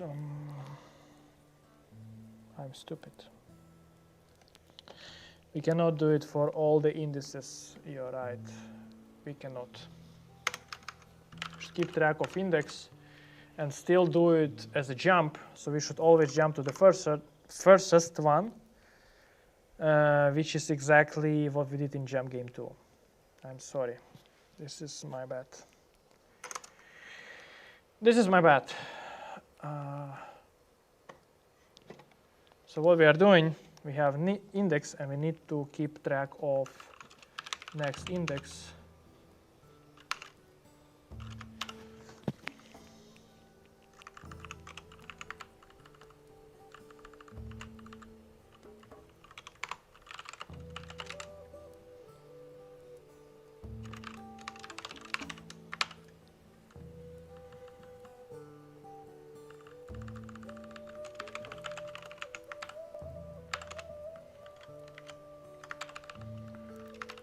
So,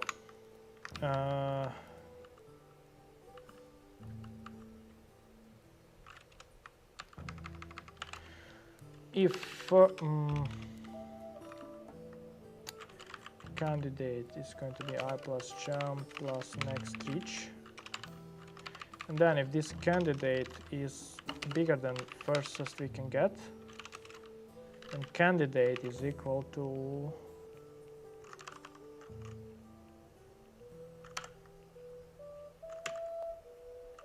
next reach. No, candidate, sorry, furthest is equal to candidate, and next index is equal I plus jump.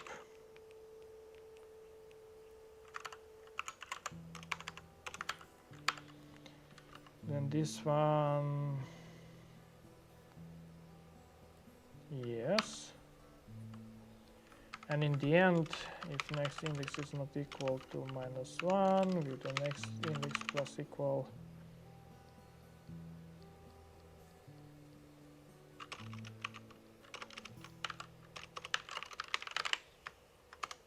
this is what we should do, yes. Cool. Let's test on this example again, and then the case number 2. So our index is going to be here. Then we are it's either 4 and then index is 1, or it's 3 and index is 2. So it will be 4 and index is going to be 1, I assume. Then from index 1, we might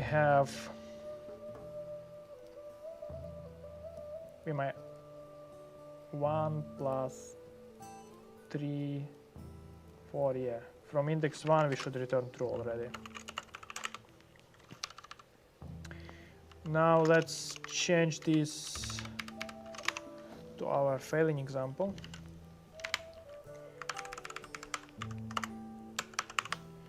And now index gonna be starting here. So for 3 we can jump where? To 1, and then we jump with reach 3, which is this one, or we can jump here again 3. So we would find the first possible index here, which is 2. And at index 2, what will happen? We're gonna reach index 3 here. So the first possible move we can do is to index 3. So next index is going to be 3. We move to this index, and then this will be failed. Index is this. Yes. So should work actually. This time should work. Well, close to.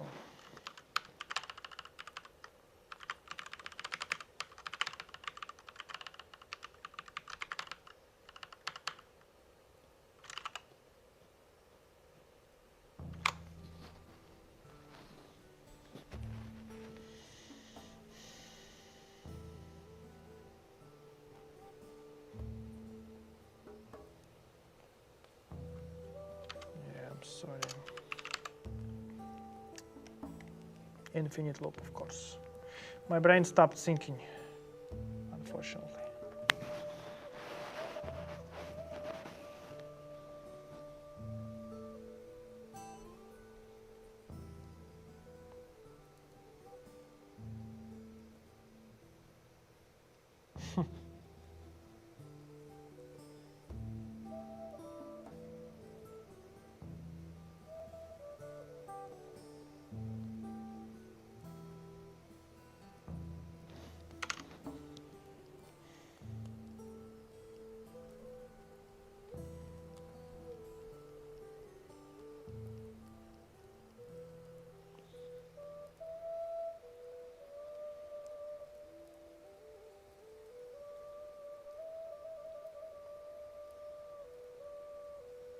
Aha, edge case.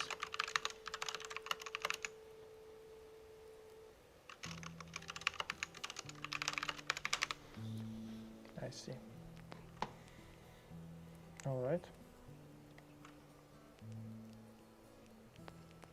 Yes, now works. Okay, let's do one more. Group anagrams. This problem actually once happened to me on one of the coding sessions in a real big tech company as an algorithms problem. Let's check it out. So, but this one I know for sure because I have a good memory about it because, yeah, once the problem happens to you in a real interview, you kind of remember it for a long time. So anagrams, you just need to remember that anagrams, it's the words that definition of anagrams can be that anagram is the word that anagrams are the words that will be the same if you sort it. If you just sort it. So in this case, what we need to do, we process the words, we sort it lexicographically. and then we group them by value, by sorted value. Essentially, that's it. As simple as that. I just don't know whether Python can do sorted with string. So let's say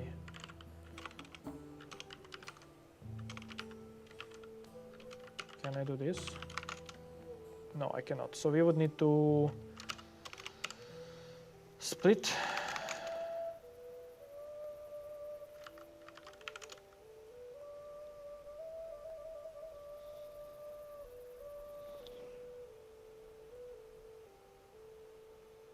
Wait.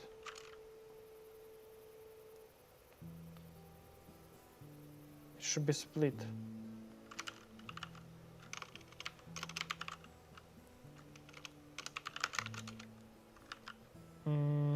How else I can do that?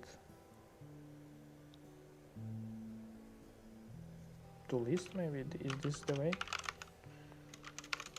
Yes. Oh my god. Okay, so this is how we are going to proceed. Like group default dictionary with list. Yeah. Then for word instance, we're gonna chars equals list word, chars sort, and then groups.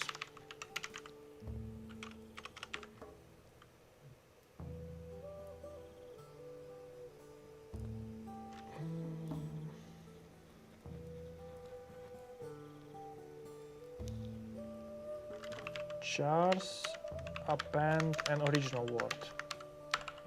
Yes, exactly. Then we're gonna have resp and then return. No, for sorted or sort original array in groups items. And that way we just response append original array.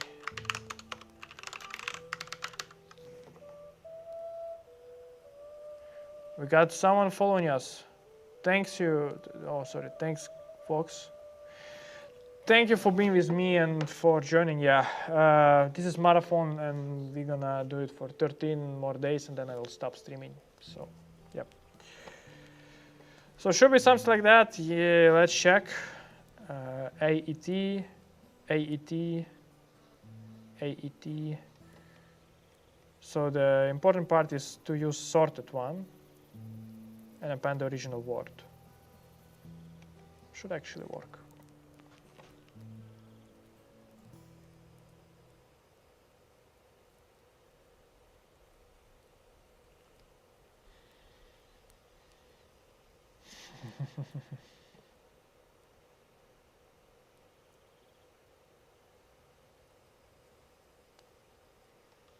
Okay, what if I do this?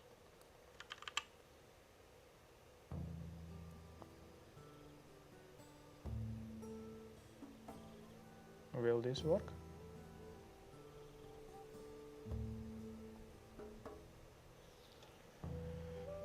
Wait a moment. Can't you do that?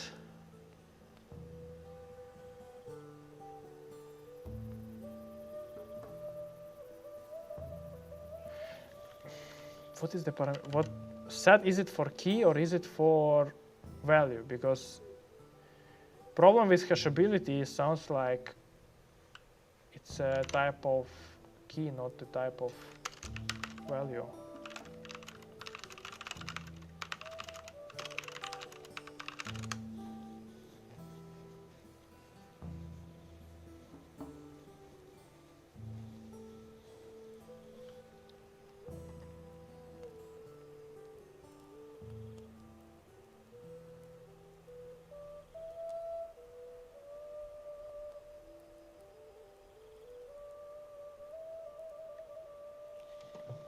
Sorry, I don't get it. What is the problem then? I remember I was doing something like that before, no? Ah, oh my god. I'm stupid.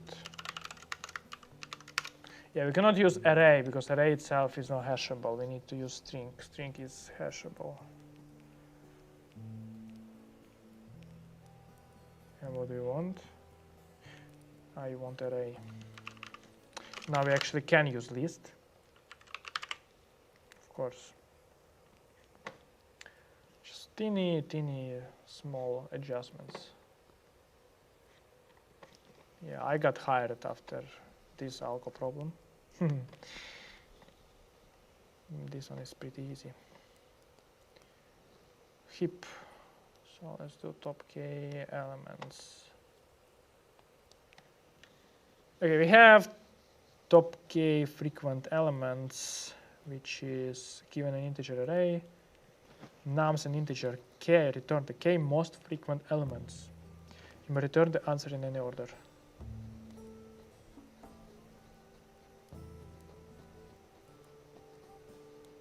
Most frequent elements. Seems like we need frequency map, and we can then just sort this frequency map by value or use heap, right? Of course. Algorithm's time complexity must be better than n log n. Or is n is array size. I'm thinking about having heap when we would have frequency as a value, apparently, because this is what we need to kind of, based on what we need to sort. If we want, yeah, and this one is going to be number. Then, as we go, we can just pop from our heap, and if our num equals number, I'm going to stop the marathon stream. Yes, of course, I'm going to stop it someday.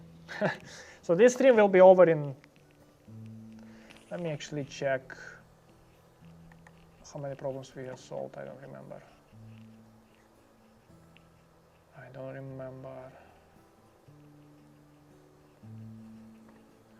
I aimed 5 or 6 problems for today. Until I'm done with them, I wouldn't stop. So our first problem was DP today. Let's count.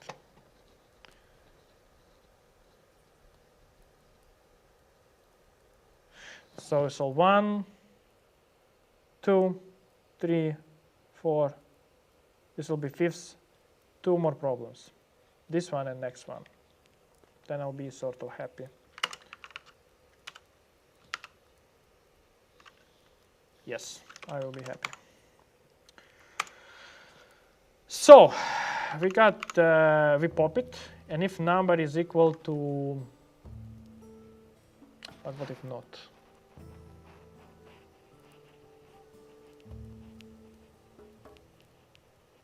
Is it time complexity or space complexity? Time complexity.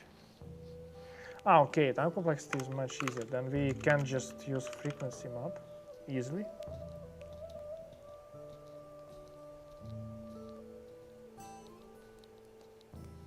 Ah, okay, no.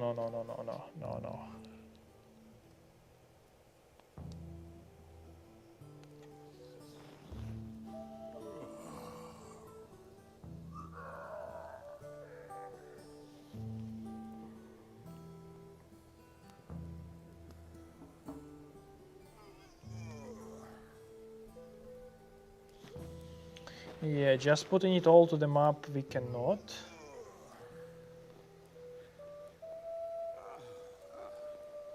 Must be better than n log n, where n is erased. I don't really remember this problem. Okay, yes, that's why.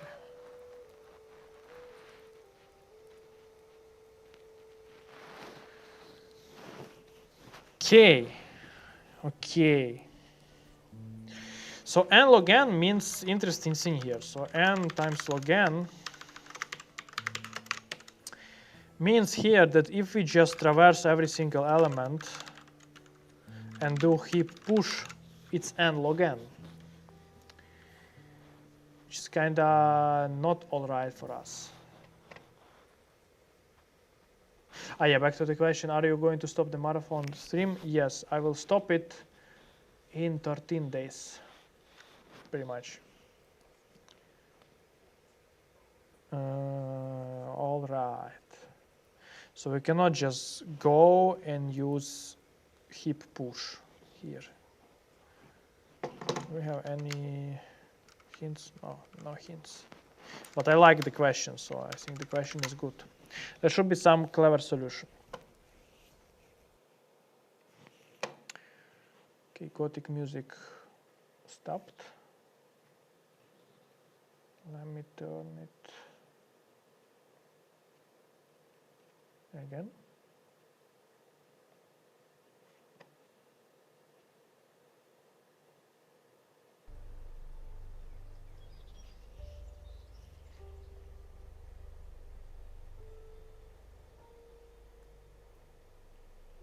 Yeah.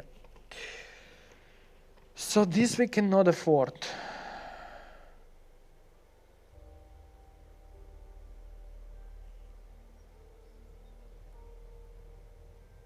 But how we can do better?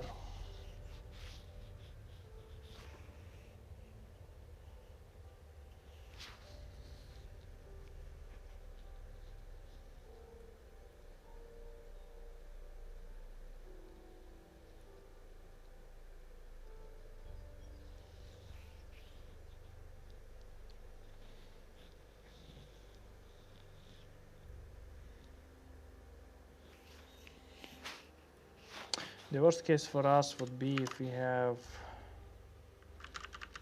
all unique numbers, then we would have to store up to k elements in the heap.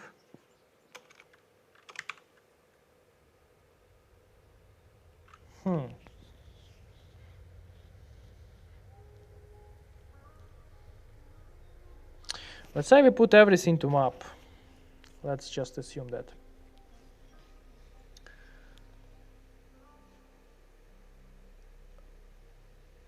Heap with k number of elements. Yeah, that's right. This one I agree. This is not a problem. Yes, but I'm just thinking, will it be not n log n? Because we still have to, we for sure have to have of n. I think no doubt about this, because we have to traverse all the array, like whole array. For sure we need k elements in heap only. But in worst case, wouldn't we adding all the elements? Maybe no. Maybe no. So what we can do, let's say we put everything to map. Let's say we put everything to map. Then we're iterating over the map. And map, our map would have number and frequency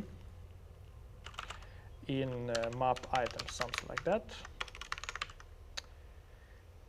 And then what do we put into our heap? As we go and as we traverse, should we use min heap or max heap? If we use min heap, we're gonna drop the minimum every single time, which is great, because we need top k frequent elements, and in the add heap we'll have top, so we're gonna have to use min heap. And every single time we check our min heap -1, and our min heap is going to contain frequency number in this order. If we check that end of our heap has smaller frequency than current one, we pop it and add the current one. And that's the same approach, but will it be all n log n? It depends, because we are operating over the numbers. So you see, the problem is, let's say we have unique numbers, right? How it will look like? We put everything into the map. It's of n. Then our map is going to be of n as well. So you're going to be just having 1 here, 1 here, 1 here, 1 here, one here, one here. This is what you're going to be doing and what you're going to be having. Oh yeah, but since we can have strict equality, in a sense, it's not equality, but I mean, and in case of strict equality, it will be, yeah, you're right, you're right. This is what it will be. But I don't think, is it acceptable or no? Is it acceptable? Let's try this, I don't know. So map is going to be default ticked with integer, or rather we can use counter. I know this shortcut. And then, yeah, we're going to use heap for number frequency in map items. We are going to do the following.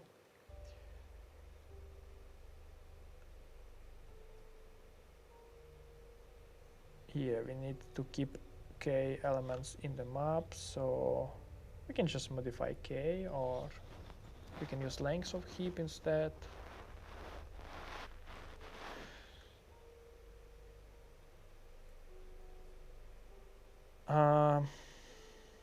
So if length of heap is less than k, we just do heap q, heap push, heap frequency none.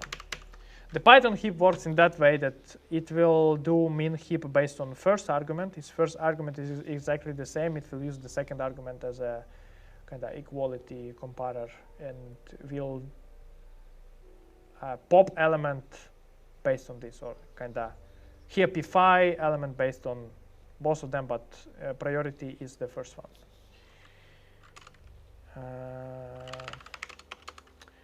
Then if we have exactly the same amount of k,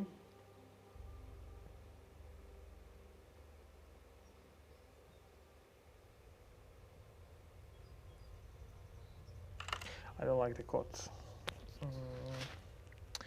If we have exactly the same amount of k, what we have to check, if frequency, current frequency is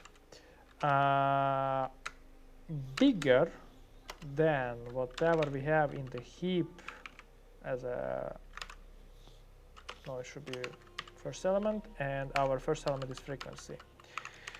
So if our frequency, current frequency, is bigger than the smallest one in the heap, what we are doing, we just heap popping and then adding additional one.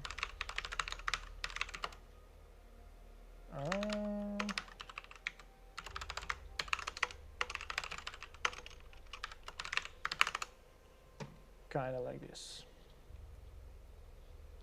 Let me drop this nonsense. So we are putting to map, we are iterating. If it's just less, we just add. If it's equal to k, we're checking current frequency. If it's bigger, we popping. If it's not bigger, then we don't care about this. Yeah, kind of makes sense to me. Not to LeetCode though.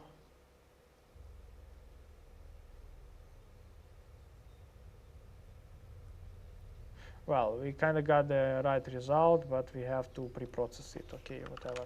Let's pre-process it.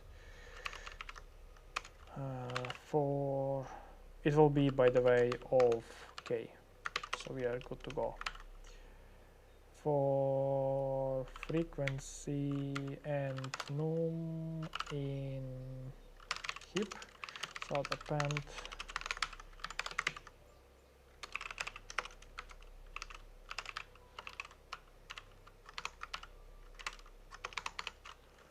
something like that.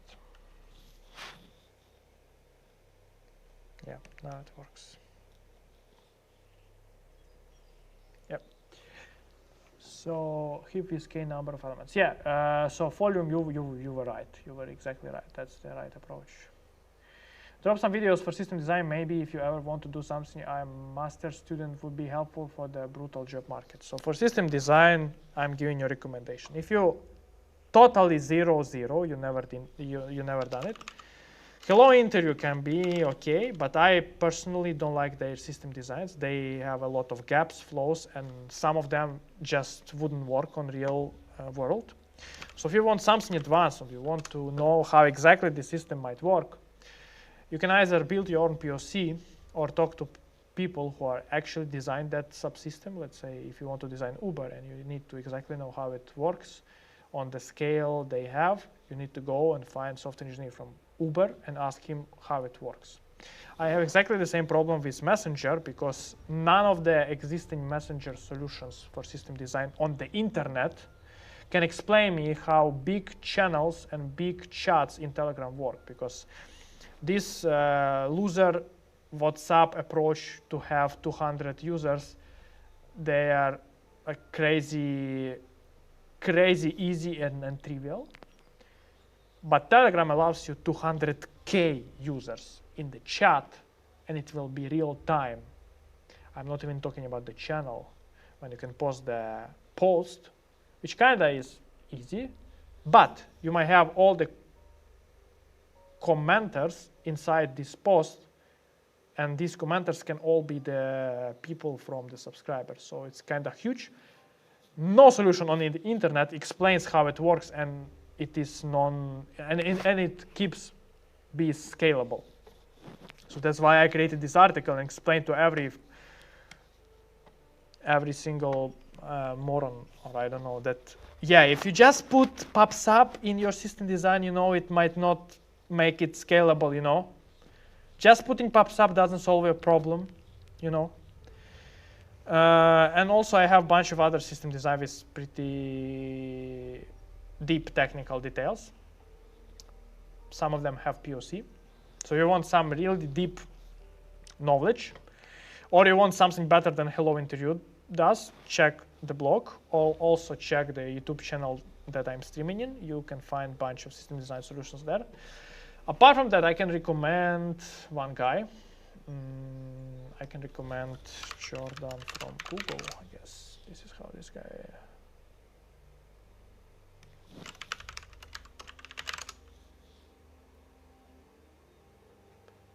Jordan has no life. So this gentleman, I genuinely can recommend his system designs because most of them are legit, most of them would work, most of them kind of pass the stress test of my POCs and my brainstorm. So this guy is legit one. Hello Interview is not legit one. Hello Interview is like nonsense. Yeah, this is what I can say for system design. Sorry. The best way is just do system design, talk with all people you can, and validate your POCs, if you can, of course, with the software engineers that are working on the exact same system. That's what I would ask. That's what I would tell you. Who is deleting my comments? What the fuck? I don't delete your comment, man. I see your comment right now. Who is deleting my comments? I see it. Okay. Last question for today. Remove ends not from end of the list. Oh, I remember this. Most of the linked list questions, they very frequently use one of them or both of these patterns, which is reverse linked list and 2 pointers, slow and fast pointers. Let's see what we got here. Remove ends not from the end of the list and return its head. I remember you should use 2 pointers here for sure. Let me just double check. So I remember that you start with, I don't know, right pointer, and you move it n times. So for n equals 2, you need to move it once, and second time, R will become here. Could you please share the LeetCode problem list you are using? Yes, this is top 100 liked questions. I don't know, can I paste it here? So, yeah, R will be here.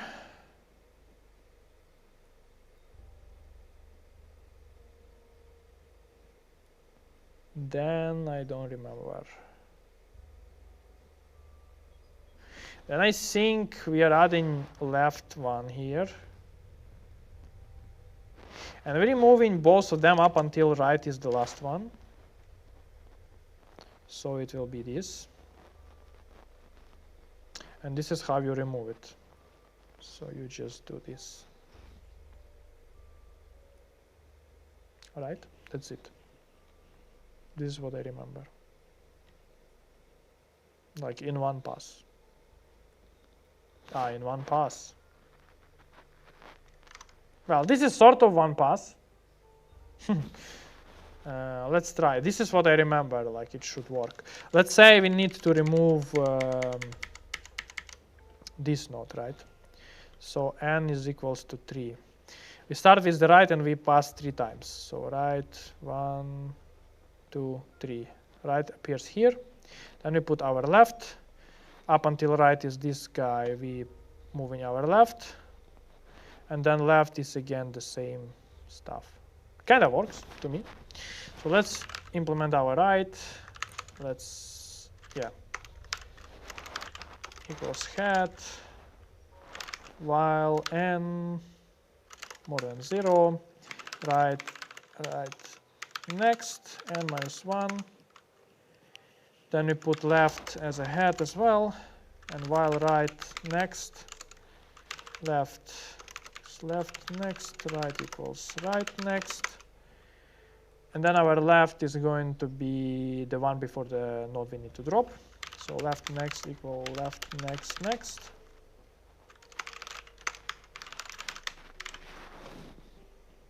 Let me check.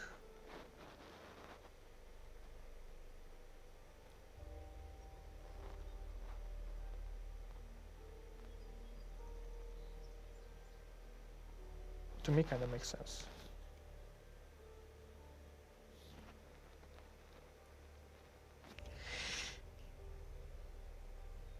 In which case this is possible? Oh yes, we can have the.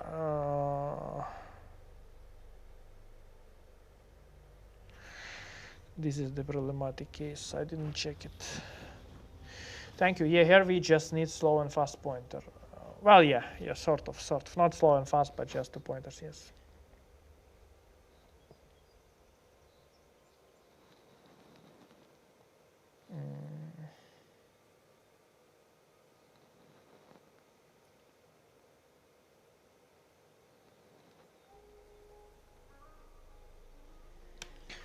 I read it in the way that we need just dummy pointer.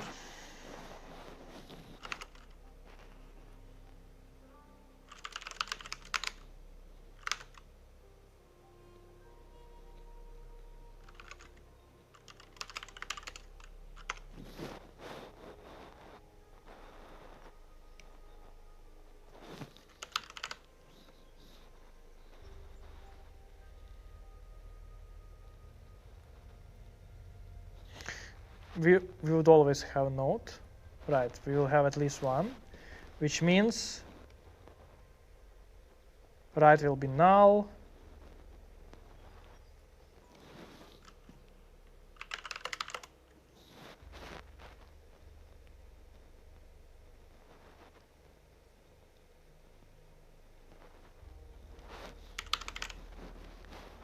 So head in our case is essentially dummy node.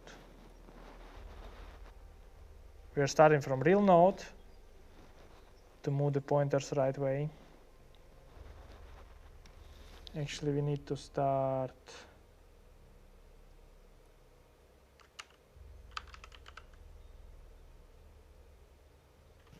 Yes.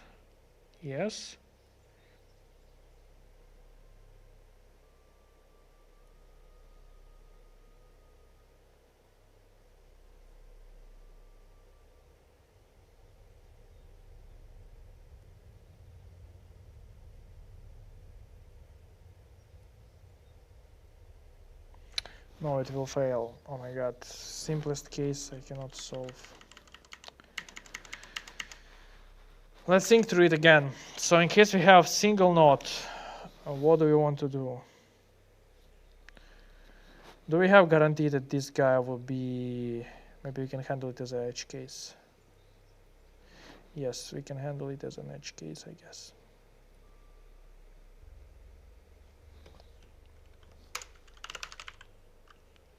So if not had next, just return none.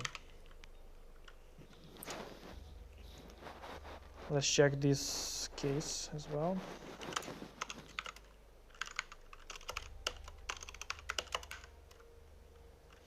So you're starting right as a head, n is equal to 1.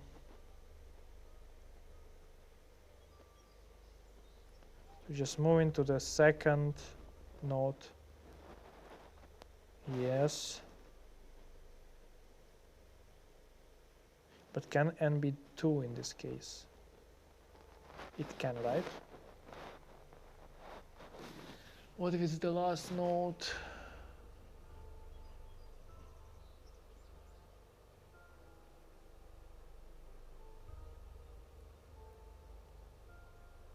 I think we have edge case with the last node. So in this, so if it's n equals 1, it's kind of okay. Right will move to the 2. Left will be this one. Right next would be null anyway. So 1 will just drop this. So it should work. What about if we have 2?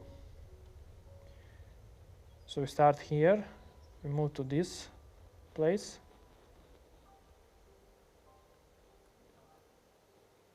And then we move to the null. So right is going to be null. And if right is going to be null,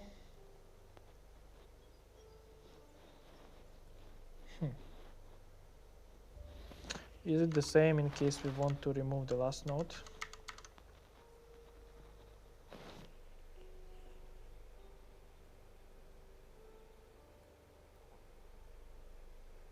Like, let's say we want to remove this one. Or let's say we want to remove this one. Yeah, let's try these 2 edge cases. Oh my god, so complicated. So this will be 1.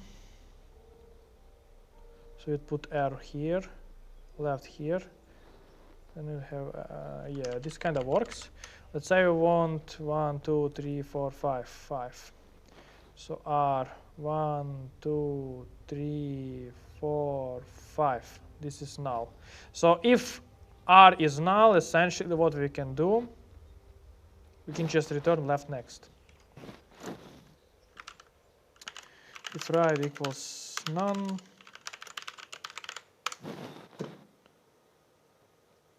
is it the same case in this case?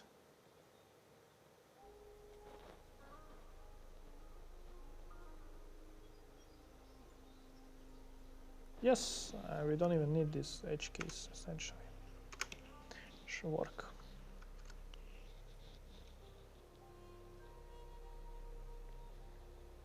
What do you mean you can... Oh my god.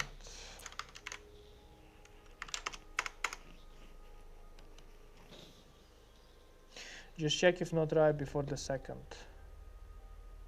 If not right before the second loop. You probably meant this. Yeah, that makes sense. This was the edge case I missed when I was thinking about it. Hello, Code Visually. Hello, folks. But we are actually finishing right now. We maybe can do one more problem if it's not too bad. Spiral matrix. Oh my god, matrix problems are the big. This is evil. This is evil. This is evil, folks. This is evil. This is evil. I remember this. This is evil.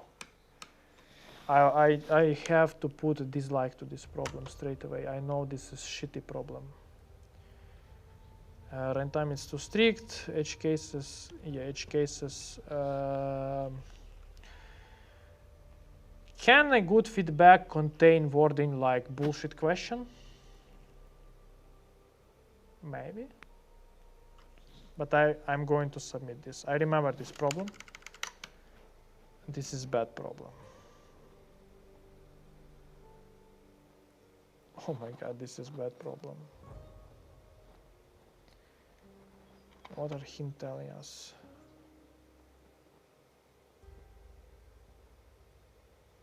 Yeah, just simulate, yes, of course, and deal with... Oh my god.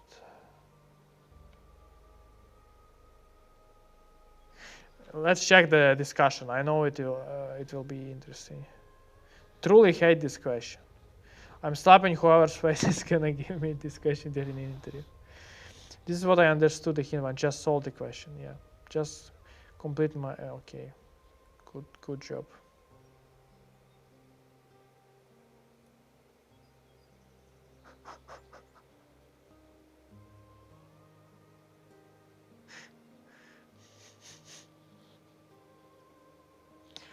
Yeah, this is bullshit question, folks. So I won't do this now because it's close to midnight. Currently, we solved our limit today, so that's good. Now we have how many? 23. Cool. So nice. It was nice to have you here, folks. I just solved it with multiple loops for edge cases. Horrible question. I don't believe somebody really asks it. Yeah. I don't think either. It's a bullshit question. I'm actually considering it, even maybe skipping it. I don't know. But I cannot really skip. I need to. It's me. I cannot skip. Anyway, folks, thanks for being with me. In the end, we have 5 people watching us, which is kind of expected. That's all right. So thank you for being with me again. Don't forget to subscribe to my Telegram channel. This is the most important one, because here we have all the announcements, all the nice parts, distributed systems, interview, LeetCode, system design, everything, polls, and whatever you need. So just do it. Yes. And yeah, have a nice one to everyone, and see you tomorrow.